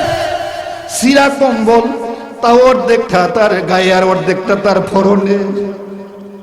উসমান আর দেরি করলেন না, উসমান এই মজলিস থেকে উঠা মদিনার বাজারে গেলেন, উত্তম পোশাক, উত্তম কাপড় চোপড় তার জন্য ক্রয় করে নিয়ে আসলেন। উসমানে গানি রাদিয়াল্লাহু তাআলা আনহু, এই যুবকেরা গাঁজা খাও, আনজাইয়া শোনো ইসলামের ইতিহাস, এখন তো মাগনা পাইছো, মাগনা, আন্নাত বরাত বলতে কিচ্ছুই নাই। শোনো ইসলাম কিভাবে পৃথিবীতে আসলো। বন্ধুরা আমার, বাইরে আমার, ওই গরিব সাহাবী আব্দুল্লাহ নামে সাহাবী, হযরতে নবীজির হুজরা আর মদিনার উত্তর দিকের দেওয়াল, ওই মাঝখানে একটু জায়গা, এখানে ৬৯ জন সাহাবী নবীজির কাছে পড়ালেখা করে। জোরে কোন সুবহানাল্লাহ। ওই মাদ্রাসাটার নাম হলো মাদ্রাসায়ে দারুল আরকাম, ওই মাদ্রাসাটার নাম হলো দারুল আরকাম। এই মাদ্রাসার ছাত্র হইল আবু বকর, উমর, উসমানে গনি। ৬৯ জন সাহাবী, খেতা নাই, বালিশ নাই, নবীজির রওজা থেকে মসজিদে নববীর উত্তর দিকের দেওয়াল পর্যন্ত একটা সিফা জায়গায়, জায়গার মধ্যে একটু উষা জায়গাও আছে, যারা হজে গেছেন তারা দেখছেন ওই জায়গাটার মধ্যে ৬৯ জন সাহাবী এখানে রাত্রে অবস্থান করে ঘুমা। কিসের খাওয়া, কিসের দাওয়া, খেতা নাই, বালিশ নাই, কিছুই নাই। বন্ধুরা আমার, ভাইয়ের আমার, আল্লাহ নবী বিশ্ব নবী আবু বকরকে বললেন, আবু বকর রে, তোমরা হইলে আমার সুখের দিনের সাহাবী, আমার বন্ধু। এই যে আব্দুল্লাহ নামে সাহাবী, সে যে আসলো আমার কাছে, কিছুই নিয়ে আসতে পারে নাই রে, সে শুধু সিরা একটা কম্বল নিয়ে আমি নবীর দরবারে আসছি। আবু বকর, তোমাকে আমি জিম্মাদারি দিলাম, আমার আব্দুল্লাহকে তুমি একটু দেখা রাখো। ইয়া রাসূলুল্লাহ, ইয়া হাবিবাল্লাহ, খেতা নাই, বালিশ নাই, বিছনা নাই, তারে আমি কোন জায়গায় রাখবো? জোরে কন্যা সুবহানাল্লাহ। আবু বকর বললেন, ইয়া রাসূলুল্লাহ, ইয়া হাবিবাল্লাহ, খেতাও নাই, বালিশও নাই, ওই লোকটাকে কিভাবে রাখবো? ৬৯ জন সাহাবীর জায়গা দারুল আরকামে মাদ্রাসায় হয় না, এটা হলো নবীজির মাদ্রাসা। ওই লোকটাকে আবার জায়গা কোথায় দিব? আল্লাহর নবী বিশ্ব নবীকে আবু বকরকে বললেন, আবু বকর রে, তুমি হইলা রুহামা উবাইনাহুম, আমার সকল সাহাবীদের মধ্যে নরম দিলা তুমি। জোরে কোন সুবহানাল্লাহ। আবু বকর, তুমি যদি এই কথা বলো তো আমার অন্যান্য সাহাবীরা কি বলবে? এই আবু বকর, তোমাকে দায়িত্ব দিলাম এই আব্দুল্লাহ সাহাবীকে তুমি একটু খেয়াল রাখো। বন্ধুরা আমার, ভাইরা আমার, আবু বকর সাহাবী তো অনেক আগের সাহাবী, উমর তো আর অনেক আগের সাহাবী, উসমানে গনি, হযরত আলী তো আর আগের সাহাবী, উনি হইলেন নতুন সাহাবী। বিশ্ব নবীর দরবারে দারুল আরকামের মধ্যে উনি ঘুমাবে, খেতা নাই, বালিশ নাই, বিছনা নাই, কিছুই নাই। বন্ধুরা আমার, থালা নাই, বালিশ নাই, খাওয়া নাই, কিছুই নাই। আল্লাহ নবী বিশ্ব নবী বলেন, আবু বকর তোমরা যে অবস্থা আছো এই অবস্থায় আব্দুল্লাহকে রাখবার। জোরে কোন সুবহানাল্লাহ। নবীজির একটা কথাকে সাহাবীরা এমন ভাবে অক্ষর অক্ষরে পালন করতে রে। বন্ধুরা আমার, আল্লাহ নবী বিশ্ব নবী মসজিদে নববীর সামনে একদিন ওযু করতেছেন, আরেক সাহাবী মসজিদে নববীতে ঢুকবে, ডাইন পাওটা মসজিদে নববীর ভিতরে ঢুকাইলেন আর বাম পাওটা বাহিরে। নবীজি ডাক দিলেন, সাহাবী। ওই সাহাবী এইভাবে দাঁড়ায় রইলেন। নবীজি নামাজ পড়া বাইর হইলেন, বাইর হয়ে গেলেন, সাহাবী তুমি এইভাবে দাঁড়ায় রইছো কেন? বলল, ইয়া রাসূলুল্লাহ, ইয়া হাবিবাল্লাহ, আপনি যে আমাকে ডাক দিছিলেন, একটা পাও আমি মসজিদের ভিতরে আর একটা পাও বাহিরে, আমি এভাবেই রইছি, আপনার কোনো নির্দেশ না পাইয়া তো আমি এখান থেকে সরতে পারি না। জোরে কোন সুবহানাল্লাহ। ভাইরা আমার, বন্ধুরা আমার, আবু বকর সাহাবীকে বলল, আবু বকর ওই সাহাবীর প্রতি তুমি একটু খেয়াল রাখো, একটু দেখো, তার খেতা নাই, বালিশ নাই, তোমরা তো এইরকমই এই দারুল আরকামের মধ্যে তার একটু জায়গা দাও। বন্ধুরা আমার, ভাইরা আমার, রাত্র যখন গভীর হয়ে যায়, নুজুলের রহমতের সময়, আল্লাহর রহমত যখন আকাশ থেকে নাজিল হইতে থাকে, তখন ওই আব্দুল্লাহ নামে সাহাবী আল্লাহ কইয়া ডাক মারে, আল্লাহ কইয়া ডাক, জোরে জোরে আল্লাহ কইয়া ডাক মারে। ভাইরা আমার, বন্ধুরা আমার, জোরে যখন একটা লোক আল্লাহ কইয়া ডাক মারে, আর 70 জন সাহাবী ঘুমিয়ে আছে, 69 জন সাহাবী, কষ্ট লাগার কথা কিনা জোরে কর। তারপরে খাওয়া নাই, দাওয়া নাই, খেতা নাই, বালিশ নাই, ওই আব্দুল্লাহ নামে সাহাবী জোরে ডাক মারে, আল্লাহ, এইভাবে জোরে ডাক মারে। হযরত ওমর রাদিয়াল্লাহু তাআলা আনহু, গরম সাহাবী না নরম সাহাবী? জোরে বলেন, গরম না নরম? আশিদ্দাউ আলাল কুফার, কাফিরদের বেলা প্রাচীরের মতো, স্টিলের মতো। জোরে কোন ঠিক কি না? বন্ধুরা আমার, ভাইরা আমার, আবু বকর রাদিয়াল্লাহু তাআলা আনহু ওই সাহাবীকে ধমক মারে, হাই না, এতজন মানুষ ঘুমাই গেছে, তোমার আন্দাজ বলার কিছু নাই, তুমি আল্লাহ কই ডাক মারো কেন? আমাদের সবার ঘুমার ডিস্টার্ব হয়। ওই সাহাবী একবারে চমকা যায়। আবু বকরের হুঙ্কার, হযরত ওমরের হুঙ্কার তো কত বড় হুঙ্কার। হযরত ওমর ফারুক রাদিয়াল্লাহু তাআলা আনহু মদিনার গলি দিয়ে একদিন যাইতে আছেন, আর মদিনার জমিনের মধ্যে একদিন ঝালঝালা শুরু হয়ে গেল, ভূমিকম্প আরম্ভ হয়ে গেল। ওনার সাথীকে বলেন, মদিনার জমিন কাঁপে কেন? বলল, ও আমিরুল মুমিনিন, মদিনার মধ্যে ভূমিকম্প আরম্ভ হয়েছে কথাই নাকি? হযরত ওমর দৌড়াইয়া যাইয়া পাহাড় থেকে 3টা জিংলা কাইটটা নিয়ে আসলেন, আইসা মদিনার জমিনে 3টা বাড়ি দিলেন, ক্ষুব্ধ হইয়া আর বললেন, আমি আবু বকর, আমি ওমর বলছি, কিয়ামতের আগে যেন মদিনার মধ্যে কোনোদিন ভূমিকম্প না হয়। আমি ওমর বলছি। জোরে কোন আল্লাহু আকবার। নবীজি কোন হাদিসে বলছেন, আমি নবীর ঘরে যদি নবী হইতো ওমর হইতো। জোরে কোন সুবহানাল্লাহ। আমি বিহীন নবী হইলে হযরত আবু বকর রাদিয়াল্লাহু তাআলা হইতো। বন্ধুরা আমার, ভাইরা আমার, এই ওমর 3টা জিংলাই না এই মদিনার জমিনের মধ্যে 3টা বাড়ি দিলেন, আঘাত করলেন, বালু সরে গেল গা, আর বলল, আমি ওমর বলছি, আর যেন মদিনার মধ্যে কোনোদিন ভূমিকম্প না হয়। হাদিস শরীফে আছে, দুনিয়ার সকল জায়গা থরথর করে কাঁপবে, ইসরাফিলের সিংহায় ফুয়ে, কিন্তু মদিনার জমিন কাঁপবে না। জোরে কোন আল্লাহু আকবার। ভাইরা আমার, বন্ধুরা আমার, ওই যে গরিব সাহাবী আল্লাহ কয়ে ডাক মারে, ওমর ধমকি মারে, ধমক মারে, এই তুমি এত জোরে ধমক মারে কেন? দেখো না মানুষ ঘুমাই রয়েছে, আপনার ঘুমের ডিস্টার্ব হয়। পরদিন সকালবেলা ওই আব্দুল্লাহ সাহাবী ফজরের নামাজের পরে দাঁড়ায় বলেন, লাব্বাইকা সাদাইকা ইয়া রাসূলুল্লাহ, ইয়া হাবিবাল্লাহ, আল্লাহর নবী গো, আমি বলতে পারি না আমার মুখ দিয়া কোন সময় আল্লাহ শব্দ আইসা যায়। আল্লাহর নবী বিশ্ব নবী বলেন, যে মুসলমান পুরুষ নারী আল্লাহ মুখ দিয়ে একবার বলবে, তার আমল নামা 70টা নেকি লেখা হবে। কয়টা নেকি লেখা হবে? তাইলে আল্লাহ শব্দটা বললে গুনাহ না সওয়াব। ওই সাহাবী ঘুম থেকে আল্লাহ বইলা ডাক মারে, আর ওমর ধমকি মারে, ধমক মারে, তার ধমকে সে কম্পিত হয়ে যায়। ফজর নামাজের পরে বলল, ইয়া আল্লাহর রাসূল, আমি যে বলতে পারি না কখন যে আমি আল্লাহ শব্দ বলে ডাক মারি, তাইলে কি হয়েছে? ওমর তো আমাকে ধমক মারে, আমাকে হুমকি দেয়, ধমকি দেয়, আমি তো ভয় পেয়ে যাই। আল্লাহ নবী বিশ্ব নবী বলল, তুমি চলে যাও। ওমরকে ডাকা আনলো, ওমর রে শোনো, ওই সাহাবী হইলেন একদম গরিব সাহাবী। আমার সাহাবীর মধ্যে যার খেতা নাই, বালিশ নাই, অস্ত্র নাই, বস্ত্র নাই, অস্ত্র ভাড়া বস্ত্র ছাড়া আমি বিশ্ব নবীর দরবারে আসছে। এই ওমর, তোমার তো অনেক দিনের আগের সাথী, আর এই আব্দুল্লাহ হলো আমার নগর সাথী, সুতরাং তুমি তাকে ধমক দিও না, তাকে তুমি ধমকি দিও না, আমার কষ্ট হয়। যেরকম সুবহানাল্লাহ। বন্ধুরা আমার, ভাইয়ের আমার, উমরকে বইলা দিল আর কোনোদিন ধমক দিও না। চলে গেছে প্রায় দিন রাত্রে এভাবে আল্লাহ আল্লাহ কয়ে ডাক মারে। যেরকম সুবহানাল্লাহ। বন্ধুরা আমার, ভাইয়ের আমার, কিছুদিন যেতে না যেতেই নবীজি কোথাও যুদ্ধে চলে গেছে, আর ওই আব্দুল্লাহ নামে সাহাবীর শরীরে জ্বর আইসা গেছে, তাপ আইসা গেছে। নবীজি যুদ্ধের থেকে আইতেছে, নবীজির কানে মেসেজ গেছে আব্দুল্লাহ অসুস্থ, তাঁবুর মধ্যে শুয়ে আছে। আমার ভাইয়ের আমার, বন্ধুরা রে, নবীজি অশ্বপাতি থইয়া ওই সাহাবীর কাছে আসছে। আইসা নবীজির উরাত মুবারকের ভিতরে, উরাত মুবারকের মাধ্যমে ওই সাহাবীর মাথাটাকে নিলেন, আর নবীজির চেহারা আর ওই আব্দুল্লাহর চেহারা দুইজনের ছাওয়া ছাওয়ি এক। জোরে কোন সুবহানাল্লাহ। ভাইরা আমার, বন্ধুরা আমার, এমন সময় ওই সাহাবী কলিমা পড়ে দুনিয়া থেকে বিদায় হয়ে গেছে। এই আমার বন্ধুরা আমার, ভাইরা, এই আমার যুবকেরা, গাঞ্জা খাও আঞ্জাইয়া জেনে রাখো তোমাকে আল্লাহ সৃষ্টি করেছে কিভাবে, ঐতিহাসটাও জানো। আমি কোরআন শরীফের আয়াত পড়েছিলাম, খালাকাল ইনসানা ফি আহসানি তাকওয়িম। আল্লাহ বলে আমি তোমাকে উত্তম আদর্শ দিয়া, উত্তম চরিত্র দিয়া দুনিয়াতে পাঠাইছি। তুমি কিভাবে দুনিয়াতে আসলে? তোমার আব্বা আম্মার মাধ্যমে, হাসি খুশির মাধ্যমে যখন মেলামেশা হয়েছিল, এই শুক্র কীট আর ডিম্বাণু একসাথে জড়ো হয়েছে।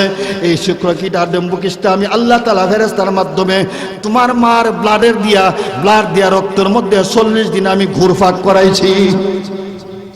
কয়দিন? জোরে কান, 40 দিন।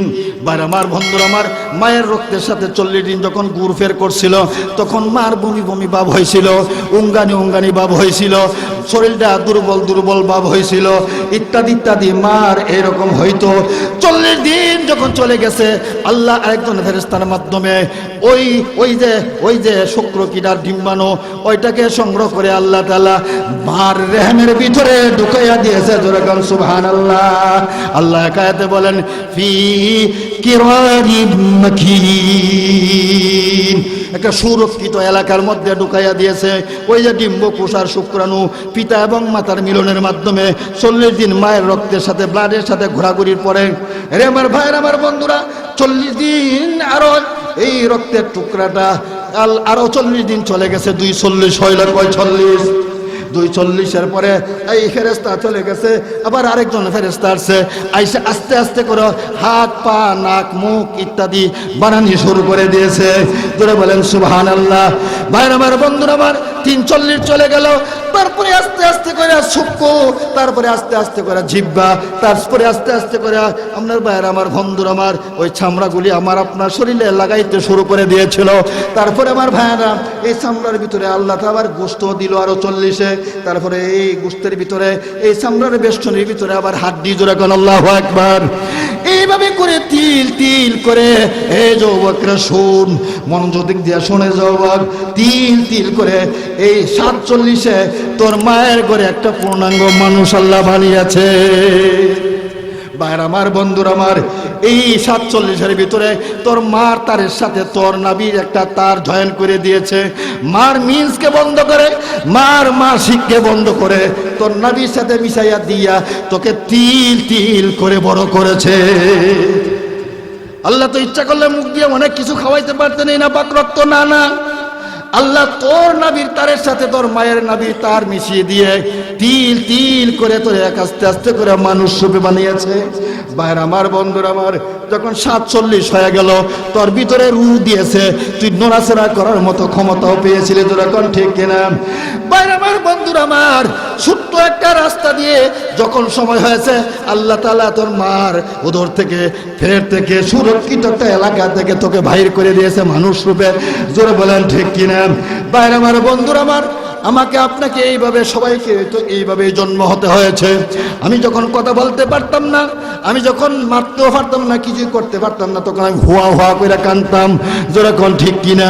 তখন মার হৃদয়ের মধ্যে স্পন্দে যোগাযোগ হয়ে যাইত, না আমার সন্তানের খাওয়ার দরকার আছে না নাই। ভাইরা আমার, বন্ধুরা আমার, হাঁসের বাচ্চা দেখবেন জন্ম হয়ে খাওয়া জানে না। গরুর বাচ্চা দেখবেন জন্ম হইয়া সে খাওয়া জানে। অন্যান্য প্রাণীর বাচ্চারা যখন জন্ম হয় তখন এই খাওয়া শিখে ফেলে, কিন্তু মানুষের বাচ্চাদেরকে ইচ্ছে করে খাওন না দিলে খাইতে পারে না। জোরে কোন ঠিক কিনা?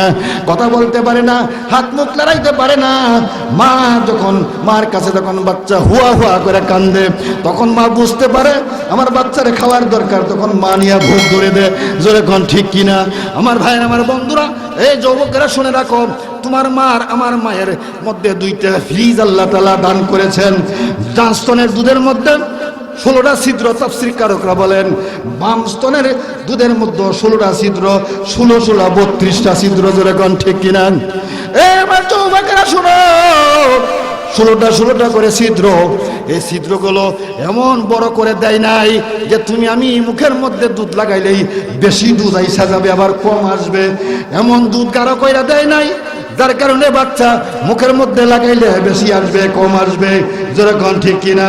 ভাই আমার, বন্ধুরা আমার, এই ফ্রিজটা আল্লাহ তাআলা এমন ভাবে রাখছেন, এটা ঠান্ডাও না গরমও না। গরমের সময় ঠান্ডা, ঠান্ডার সময় গরম। যেরকম আল্লাহু আকবার। ভাই আমার, বন্ধুরা আমার, এই ফ্রিজের ভিতরে আল্লাহ তাআলা দুধগুলি রাখছেন, এটা আবার সাদা দুধ। যেরকম ঠিক কিনা? এর মধ্যে আবার এমন ভাবে চিনি মিশিয়ে দিয়েছেন, কম হয় নয় বেশি হয় না, যা দরকার যা প্রয়োজন। যেরকম সুবহানাল্লাহ। ভাইরা আমার, বন্ধুরা আমার, ছিদ্রগুলো এমন সামঞ্জস্য রেখে করেছেন যেন টান দিলে নাকে মুখেও না উঠে, আবার টান দিলে যেন কম না আসে। এইভাবেই আল্লাহ তাআলা আমাকে আপনাকে তিল তিল করে বড় করেছেন। যেরকম ঠিক কিনা?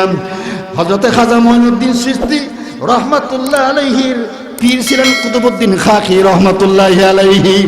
কুতুবউদ্দিন খাকি রহমাতুল্লাহ আলাইহি উনি যখন বয়স 7 বছর, ওনার আম্মা মসজিদের মক্তবে নিয়ে গেলেন ইমাম সাহেবের কাছে কোরআন পড়ানোর জন্য। কোরআন পড়ার জন্য যাই বললেন, হুজুর আমার এই ছেলেটাকে আপনি কোরআন পড়াইয়া দিয়েন। বলল ঠিক আছে দিয়ে যান, আমি আপনার ছেলেকে কোরআন পড়াবো। আমার ভাইয়ের, আমার বন্ধুরা, যখন ওই কুতুবউদ্দিন খাকি রহমাতুল্লাহি আলাইহিকে উস্তাদ বলে, ইমাম সাহেব বলে পড়েন আউযু বিল্লাহি মিনাশ শাইতানির রাজিম বিসমিল্লাহির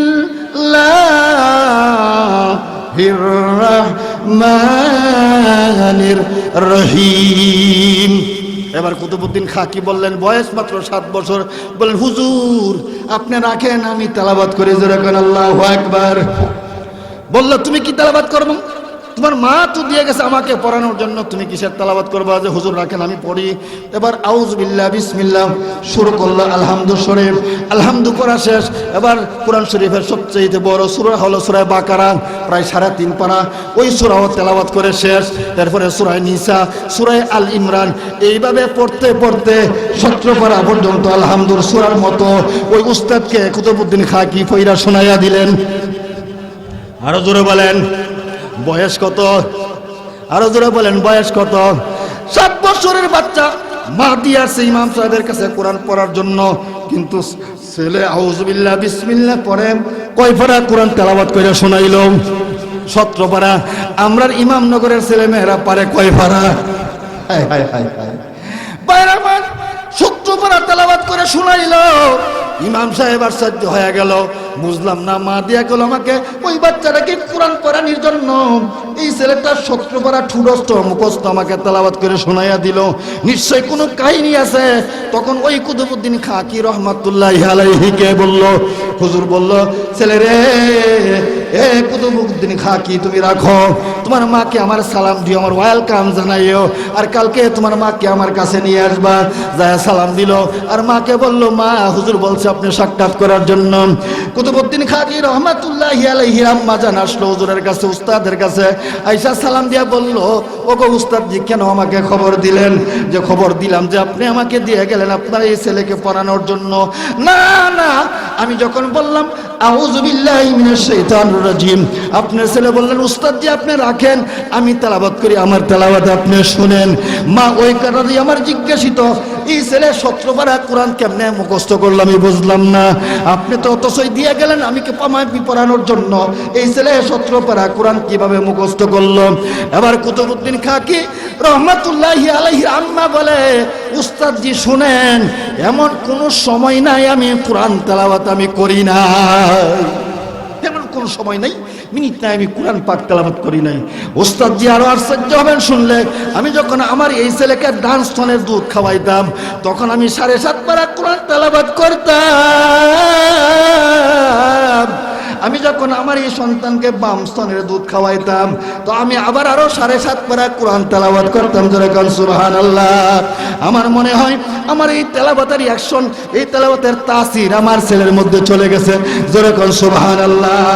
বন্ধুরা আমার, ভাইয়েরা আমার, আব্দুল কাদের জাইলানী রহমাতুল্লাহি আলাইহি, ওনার ঘটনাটা আপনারা জানেন কিনা জানি না। আব্দুল কাদের জাইলানী রহমাতুল্লাহি আলাইহির আব্বার নাম ছিল আবু সালেহ জঙ্গি মুসা। উনি তাহাজ্জুদের নামাজ পড়েন, দিজলা নদী বহরে কুলজুম নীল দরিয়ার কিনারা দিয়ে হাঁটতেছেন। তখন গভীর রজনী, তাহাজ্জুদের নামাজের সময় ওনার ক্ষুধা লাগা গেছে। বহরে কুলজুমের কিনারা, নীল দরিয়ার কিনারা দিয়ে উনি হাঁটতেছেন, আর ওনার খুব ক্ষুধা লাগছে যে পানি খাবো। যখন এই নীল দরিয়ার কিনারা গেলেন, দেখেন উত্তর দিক থেকে একটা স্যাপ ফল বাইসা আসতেছে। স্যাপ ফল বলল, পেটে যখন ক্ষুধা আর ফলটাও দেখা যার সামনে, ভালোই তো হবে খালে। বাইরে আমার, বন্ধুরা আমার, অজু করে স্যাপ ফলটা ওনার হাতে নিলেন। হাতে নিয়ে উনি অজু করে খাইতেছেন আর মসজিদের দিকে যাইতেছেন, বাগদাদ মসজিদের দিকে। বাইরে আমার, বন্ধুরা আমার, এই ফলটা খাওয়া যখন শেষ হইল, আবু সালেহ জঙ্গি মুসার বলল, আরে কার গাছের ফল খাইলাম রে, অনুমতি নিলাম না, কেউর কাছে জিজ্ঞেস করলাম না, এই যে খাইলাম এটা আমার জন্য হালাল হবে না হারাম হবে? আমি যে দাবি ছাড়াইলাম না, নিশ্চয়ই এই ফল গাছের একটা মালিক তো দুনিয়াতে আছে না নাই? নিশ্চয়ই বাগান আছে, নিশ্চয়ই দাবি ছাড়ানোর জানান দরকার, কারণ এই হকটা তো তার পাওনা। আমি যদি দাবি না ছাড়াইয়া এইভাবে আমি মরে যাই, আল্লাহর কাছে কিয়ামতের ময়দানে কি জবাব দিব? ওই আবু সালেহ জঙ্গি মুসা, আব্দুল কাদের জাইলানীর আব্বা, এই নীল দরিয়ার কিনারা দিয়ে হাঁটতে শুরু করছে উত্তর দিকে। যাইতেছে যাইতেছে যাইতেছে, 3 দিন পর্যন্ত যাইয়া শেষ আর হয় না, বাগানও হয় না। কোথায় স্যাপল, কোথায় স্যাপলের বাগান? যাইতে যাইতে 3 দিন মুসাফির, 3 দিনের সফর। যাইয়া দেখে বিশাল বড় একটা বাগান। পাহারাদার দাঁড়াই আছে, সালাম দিয়া বলল, এরে ভাই, এই বাগানের মালিক বাড়িতে আছে কি? হ্যাঁ বাড়িতে আছে। কোনো প্রয়োজন? যে হ্যাঁ প্রয়োজন। আপনি দেখা করবেন? যে হ্যাঁ দেখা করব। আমাকে একটা সুযোগ করে দেন, আমি মালিকের সাথে দেখা করব। জোরে কোন সুবহানাল্লাহ। কেন দেখা করব? দাবি ছাড়ানোর জন্য। কেননা এটা তো আরেকজন গাছের ফল, আমি খাইলাম, সেটা আমার জন্য হালাল নয়। অনুমতি ছাড়া খাইলাম, তার ইচ্ছা অনুযায়ী তো আমি খাইলাম না। বাইরে আমার, বন্ধুরা আমার, এবার বাগানের মালিককে খুঁজাইয়া বাহির করে সালাম দিয়ে বলল, এই বাগানের মালিক, 3 দিন সফর করে আসলাম আপনার কাছ থেকে আমি দাবি ছাড়ানোর জন্য। আয় হায় রে, কিসের দাবি? আশ্চর্য হয়ে গেল যে মালিকের দাবি হলো, নিশ্চয় তোমার এই গাছের ফল থেকে হয়তো একটা স্যাপ ফল এই নীল দরিয়া দিয়ে 22 বাসিয়া চলে গিয়েছিল। আমি ফজরের নামাজ পড়ে, তাহাজ্জুদের নামাজ পড়ে এই নীল দরিয়ার কিনারা দিয়ে হাঁটতেছিলাম, আর এই ফলটা বাইসা আসছিল, আমারও পেটে ক্ষুধা ছিল। আমার ইচ্ছে হলো ফল খাওয়ার জন্য, পেটে ক্ষুধা, আমি এই ফলটা খেয়ে ফেললাম। খাওয়ার পরে আমার অনুমতি আসলো, আমি কার ফল গাছের ফল খাইলাম। অনুমতি নিলাম না। কিয়ামতের ময়দানে যদি আমি আবু সালেহ জঙ্গি মুসাকে বলে, তুমি যে ওই গাছের ফল খেয়েছিলা, তার মালিকের দাবি ছাড়াই আসো, তারপরে হবে তোমার হিসাব নিকাশ। এই জন্য মালিক আসছি দাবি ছাড়ানোর জন্য, মেহরবানি করে গুস্তাখি মাফ করে দেন, বিনিময় দিব, প্রয়োজনে যা বলেন তাই আমি করতে ইচ্ছুক, রাজি আছি। জোরে করে আল্লাহু আকবার। বাইরে আমার, বন্ধুরা আমার, মালিক বলল, হয় এবার শিকার ধরা পড়েছে। জোরে কোন সুবহানাল্লাহ। এবার কি পড়েছে? জোরে কোন, শিকার ধরা পড়েছে। এবার বন্ধুরা, এই বাগানের মালিকের একজন মেয়ে ছিল, তার বয়স তখন 18 বছরের বুড়া যৌবন, 18 বছরের বড় যৌবতী হযরত আব্দুল কাদের জিলানী রাহমাতুল্লাহি আলাইহির আম্মা জান। বন্ধুরা আমার, ভাইয়ের আমার, কই কত গাছের ফল কোথায় দিয়া যায় খবর নাই, কে কত ফল খাইলো, কেউ চুরি করে খা, কে কইও খা, এত দূর থেকে আসলো রে। মনে হয় আমার মেয়ের কপাল খুলে গেছে, আমি এমন একটা ছেলে খুঁজেছিলাম আল্লাহর কাছে। জোরে কোন আল্লাহু আকবার। ভাইরা আমার, বন্ধুরা আমার, বলল মুসাফির তুমি কেন আসছো? আসছি আপনার কাছ থেকে দাবি চালানোর জন্য, আপনার গাছের ফল হয়তো বা। বলল কিভাবে বুঝলে? মনে হয় আপনার গাছেরই ফল হবে। বলল তুমি বসো, আমি আসি। আমার ভাইরা, বাগানের মালিক যায় তার বেগমকে সালাম দিয়ে বলে, বেগম গো, আমি এমন একটা ছেলে খুঁজেছিলাম। কিসের ছেলে, কিসের কি? আপনি কি বলেন? আপনি মাথা খারাপ নাকি? কোথায় থেকে আসলো চিনা নাই, জানা নাই, বাপ দাদা 14 গোষ্ঠীর ইতিহাস কিছুই জানি না। কোত্থেকে একটা ফত্তা ছেলে আসছে আপনার কাছে, আপনার মেয়েকে বিয়ে দেওয়ার জন্য আপনি উদ্বুদ্ধ হয়ে গেলেন।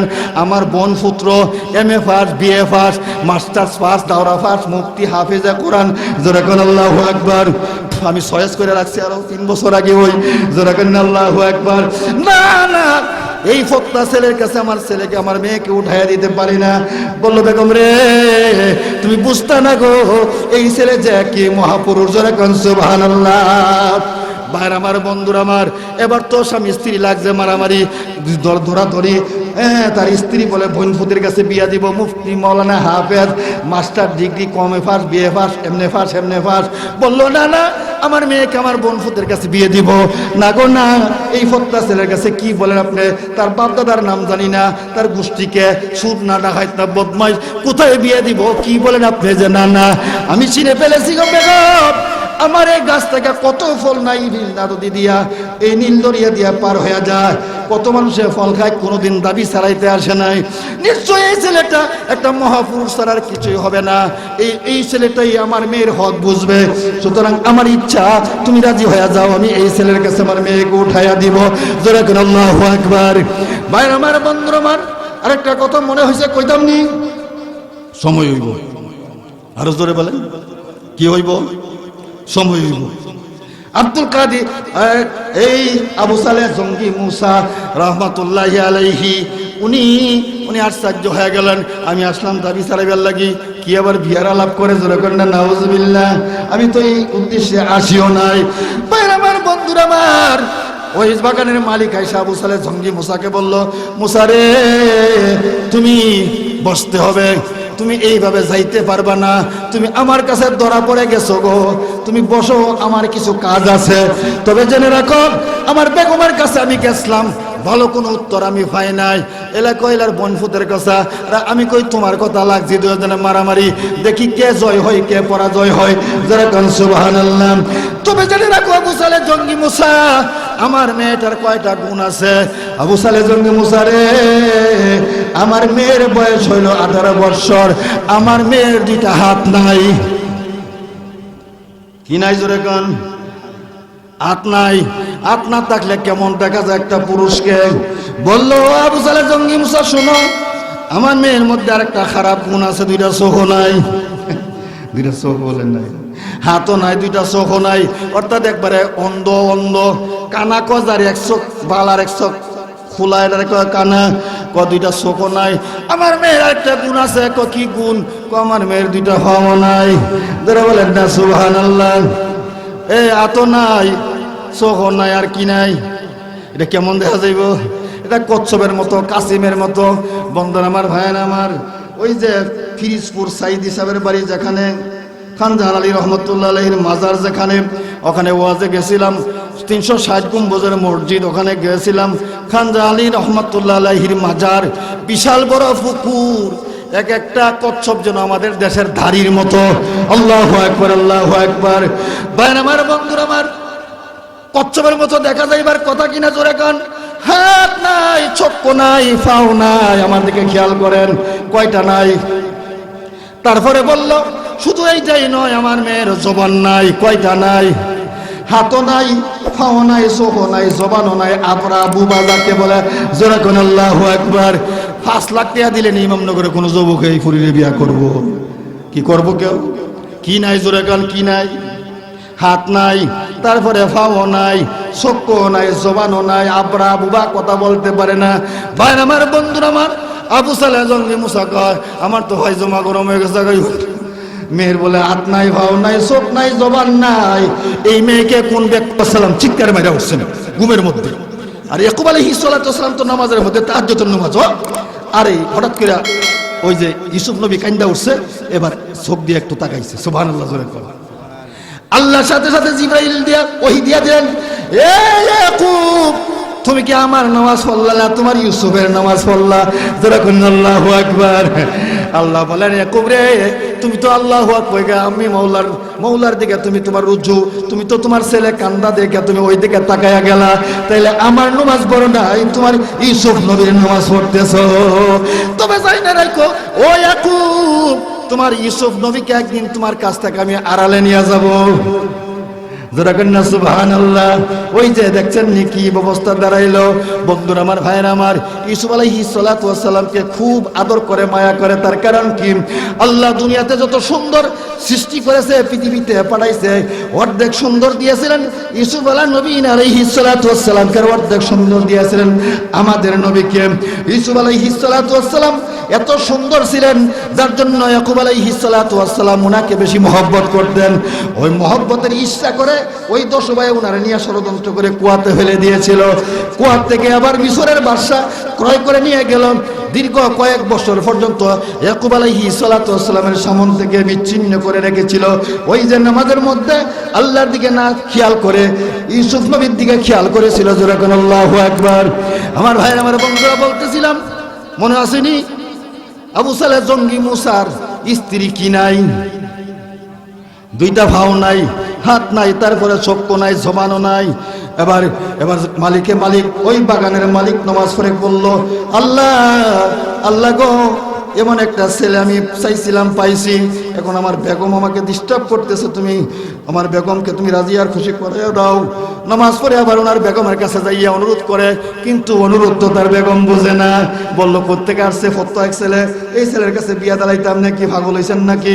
এই ছেলে আমার সে বোন ফুত্ত অনেক বড় শিক্ষিত, ইত্যাদি ইত্যাদি। আমার বাবা কিন্তু বাগানের মালিক চিনছে, তারপরে কিনছে। জোরে গান সুবহানাল্লাহ। বন্ধুরা আমার, ভাইয়ের আমার, আবার ওই বাগানের মালিক আবু সালেহ জঙ্গি মুসাকে বলল, হে আবু সালেহ জঙ্গি মুসা, আমি তোমাকে ক্ষমা করে দিতে পারি, মাফ করে দিতে পারি। যে কিভাবে মাফ করে দিবেন? আমার একজন যুবতী মেয়ে আছে, 18 বছর বয়স, আমার মেয়ের এই গুণ আছে। এবার তুমি বুঝা লাও, চিন্তা কইরা লাও, আমার এই মেয়েকে যদি তুমি বিয়ে করো আমি তোমাকে মুক্ত করে দিব। যেরকম সুবহানাল্লাহ। তুমি এইভাবে সিদ্ধান্ত নিও না। ও আবু সালেহ জঙ্গি মুসা, তুমি 2 রাকাত নামাজ পড়ে আল্লাহর কাছে বলো, আল্লাহর পক্ষ থেকে সিদ্ধান্ত আসলেই তুমি সিদ্ধান্ত নিও। এবার আবু সালেহ জঙ্গি মুসা কয়, আরে আসছিলাম আমি ওই বাগানের মালিক থেকে দাবি সারানোর জন্য, নামাজের মধ্যে রোজা লাগাইয়া দিল। এবার আমাকে বলে আমি 2 রাকাত নামাজ পড়ে সিদ্ধান্ত নেওয়ার জন্য।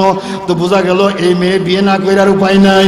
ভাইয়ের আমার, বন্ধুর আমার, উনিও তো কত বড় বিপদের মধ্যে, আসতেও পারে না, আসতেও দেয় না। এবার উনি 2 রাকাত নামাজ পড়ে আল্লাহর কাছে বললেন, আল্লাহ তাআলা তোমার কাছে সাহায্য চাই, এই বিষয়ে আমি কি করব? এই মেয়ের 4টা বাদ গুণ, একটা হলো মেয়ের 2টা পাও নাই, 2 নম্বর হলো 2টা হাত নাই, 3 নম্বর হলো চক্ষু নাই, 4 নম্বর হলো এটার জবান নাই। এই অবস্থা আমি কিভাবে এই মেয়েটাকে বিয়ে করি? তবে আল্লাহ তোমার কাছে সাহায্য চাই, আল্লাহ তুমি আমাকে সাহায্য দাও। যেরকম সুবহানাল্লাহ। আল্লাহর কাছে কেউ সাহায্য চাইলে পায় না। আল্লাহ বলেন, উদউনি আস্তাজিব লাকুম, বান্দা তুমি আমাকে ডাকো, আমি তোমার ডাকে সাড়া দিব। বান্দা তুমি আমাকে ডাকো, আমি তোমার ডাকে সাড়া দিব। এটা ঘটনা মনে হয়েছে, কইতাম নি, দেরি হইব, আরো জোরে কর, দেরি হইব। এক লোক 30 বছর পর্যন্ত ইয়া সনম ইয়া সনম ইয়া সনম, সনম একটা বুতের নাম, বড় একটা মূর্তির নাম, ইয়া সনম, মূর্তি মারতে পারে না, মুততে পারে না। জোরে কোন ঠিক কিনা? ইব্রাহিম আলাইহিস সালামের আব্বা আজর ঠাকুর, উনি তো মূর্তি লইয়া কান্দ লইয়া ঘুরাইতো। এই মূর্তিটার নাম ছিল আজর, এটা লইয়া ঘুরাইতো, আল্লাহ ওনারা কইতো আজর ঠাকুর। জোরে কন্যা নাউজুবিল্লাহ। একদিন ইব্রাহিম আলাইহিস সালামের ডাক্তার না কইলো, ইব্রাহিম আলাইহিস সালামের বয়স তখন মনে করেন 15-16 বছর আর কি। এই সময় তো পুরা যৌবন, বুঝেন না? হ্যাঁ, আবুল তাবুল সময়। ইব্রাহিম আলাইহিস সালাম এটা কেনে গেল, ওরা কাম টাম তো কিছু করস না, খালি ঘুরা সার খাস না, এই খুদারি নিয়ে বাজারে বেচা মূর্তি বানায় দিছে, এটা আগলো কইরা হাইটলাট করে যা বেচা কে বাজারে খায়া নিয়ে আর কাম পাইছি, মূর্তি নিয়ে আমি বাজারে বেচা, আমি তা নিয়ে আমার কাম। পরে শেষ পর্যন্ত বাবার আদেশ, ইব্রাহিম আলাইহিস সালাম না হইন পারে না, তে মূর্তি 8-10টারে পয়সার মধ্যে দিছে, লিয়া মনে করেন বিথাঙ্গলের বাজারে যাইব বেচা কিনা করবার লাগে। গাঙ্গের এইবার যাইয়া উনি কইল যে কেমনে লইয়া যাইতাম বাজারও, তাইলে কাজ করি,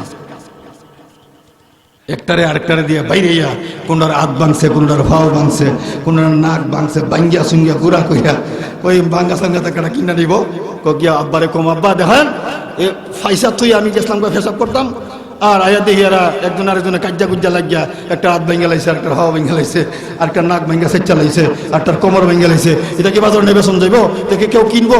সুতরাং এই জন্য আর বাজারে গেছে না তোমার মুক্তি শক্তি যেরকম না নাউজুবিল্লাহ। বাইরে আমার বন্ধুরা আমার ইব্রাহিম আলাইহিস সালাতু ওয়াস সালাম এই মূর্তি টুর্তি লিয়া বাড়িতে বসে বুঝছি তোরে দিয়ে আর কোনো কাজ হইতো না রে, তোরে দিয়ে আর কোনো কাজ হইতো না। বাইরে আমার বন্ধুরা আমার ইব্রাহিম আলাইহিস সালাতু ওয়াস সালামেরও কিছু কথা আছে। ইব্রাহিম আলাইহিস সালাম এমনি ইব্রাহিমে খলিল হয় নাই। ইব্রাহিম নবী আলাইহিস সালাতু ওয়াস সালাম উনি কোনোদিন মেহমান ছাড়া খাইতেন না। যেরকম সুবহানাল্লাহ। 3 দিন চলে গেল উনি খান নাই। ওনার বেগম বলে 3 দিন ধরে আপনি খান নাই, আপনি তো অসুস্থ হয়ে যাবেন। যে না আমি মেহমান ছাড়া খাবো না। এই ছিল ওনার চরিত্র, এই ছিল ওনার আদর্শ। হঠাৎ করে আল্লাহ তাআলা জিবরাইল আর মিকাইল আলাইহিস সালামরে পাঠাইলো ইব্রাহিম নবীর কাছে। ইব্রাহিম সকালবেলা ঘুমোতে উঠে গিয়ে রাস্তাত খাড়িয়া থাকে আর মেহমান খুঁজে, মেহমান আর পায় না। জোরে করেন না সুবহানাল্লাহ। আল্লাহ রাসূল বলেন মেহমান যদি কেউ ঘরে যাতে রহমত লইয়া গেল, আর মেহমান আইসা গেল তোমার ঘর থেকে রহমত লইয়া গেল। সুবহানাল্লাহ জোরে কর। বাইরে আমার ইব্রাহিম আলাইহিস সালাতু ওয়াস সালাম রাস্তায় খাড়ায় রয়েছেন। মেহমান খায় না, মেহমান খায় না, মেহমান খায় না, উনিও খায় না। অমনি জিবরাইল মিকাইল মানুষের সুরত ধরে আইছে। ফেরেশতারা খায়নি, যেরকম ফেরেশতারা খায়নি, না না খায় না। জিবরাইল আর মিকাইল আসসালামু আলাইকুম। আল্লাহর নবী ইব্রাহিম আপনি কি খুঁজান, কি অপেক্ষা করেন যে আমি মেহমান খুঁজাই? আমরা তো মেহমান। যেরকম না সুবহানাল্লাহ। তো ঠিক আছে চলেন। জিবরাইল আর মিকাইল চিনে না ইব্রাহিম। যাইয়া খানা দানা লইয়া সামনে বেরেঞ্চির মধ্যে বসছে, দস্তরখানা বিছাইয়া বসছে। ইব্রাহিম আলাইহিস সালাম তো বেশি ক্ষুধার্ত, বুঝেন না 3 দিন ধরে খায় নাই। উনি ধুমসে বিসমিল্লাহ লইয়া খাওয়া শুরু করছে। আর ওই যে জিবরাইল আর মিকাইল এরা ওই ঠুলি মুসির মতো সুবহানাল্লাহ জোরে কর। আরে জোরে কর না সুবহানাল্লাহ। আমরা তো দেখছেন না বাচ্চারা যে ঠুলি মুসি খেলে সালি দিয়ে আইতা দিয়ে আনাজ তরকারি বানায়, আছে না নাই? এরা কি আসলে খায় না মুখে নিয়ে চুচু চুচু করে? জোরে কর ঠিক কিনা? জিবরাইল আর মিকাইল মুখের দাঁড়িয়ে নিয়ে অভিনয় করতেছে আর ইব্রাহিম নবী ধুমসে খাইতে আছে। জোরে কর সুবহানাল্লাহ। ইব্রাহিম আলাইহিস সালাতু ওয়াস সালামের খাওন যখন শেষ হয়ে গেল, এবার ইব্রাহিম নবীকে জিবরাইল বলল ইব্রাহিম রে অন্যদিকে তাকাও, পরে আমরার দিকে তাকাও। ইব্রাহিম নবী অন্যদিকে তাকাইয়া চোখটা যখন ঘুরাইয়া দেখে ইনি হইলেন জিবরাইল, উনি হইলেন মিকাইল। জোরে গান সুবহানাল্লাহ। পাহাড়ে কি মেহমান খাওয়াইলাম না আমি নিজে দিয়ে খাইলাম। জোরে গান সুবহানাল্লাহ। আমার বন্ধুরা আমার ওই আবু সালেহ জঙ্গি মুসা নামাজ পড়ে আল্লাহর কাছে দোয়া করেন, আল্লাহ গো বিপদে পড়লাম, আমি যদি বিয়ে না করি গো তাহলে এখান থেকে যাইতেও পারবো না। আর বিয়ে কিভাবে করব? এই মহিলার 2টা পাও নাই, তারপরে 2টা হাত নাই, তারপরে 2টা চক্ষু নাই, জবানও নাই। এই কাট্টা কাসিমের মতো এই মেয়ের বিয়ে কই কি করবো? এবার নাও যদি করি তাও যাইতে পারবো না। আল্লাহ তুমি সাহায্য করো। আমার ভাই আমার বন্ধুরা আরো 2 রাকাত নামাজ, আরো 2 রাকাত নামাজ পড়লেন হযরত আবু সালেহ জঙ্গি মুসা। জোরে বলেন সুবহানাল্লাহ। বন্ধুরা আমার ভাই আমার হযরত নবীজির মেহমান এসে নারে তাকবীর, দ্বীন ইসলাম, প্রধান অতিথির আগমন, প্রধান অতিথির আগমন। আহলান সাহলান মারহাবা, আহলান সাহলান, আহলান সাহলান। প্রধান অতিথির আগমন, প্রধান অতিথির আগমন, চেয়ারম্যান সাহেবের আগমন, চেয়ারম্যান সাহেবের আগমন। এবার চেয়ারম্যান সাহেব আইসে, মানুষ আসবে। যেরকম আলহামদুলিল্লাহ। ভাই আমার বন্ধুরা আমার কথাটি শুনেন। তাইলে নামাজ পড়া যখন শেষ হলো আল্লাহর কাছে, আল্লাহর ওলির কাছে ইলহাম আসছে। যেরকম সুবহানাল্লাহ। ভাই আমার বন্ধুরা আমার তাইলে কি হইলো শুনেন। আবু সালেহ জঙ্গি মুসার কাছে ইলহাম আসলো, এই আবু সালেহ জঙ্গি মুসা আপনি রাজি হয়ে যান। যেরকম সুবহানাল্লাহি ওয়া বিহামদিহি। ভাই আমার বন্ধু আমার রাজি হয়ে গেল। রাজি হওয়ার পরে এবার বাবা ওই মেয়ের সাথে আবু সালেহ জঙ্গি মুসাকে বিয়ে করাই দিলেন।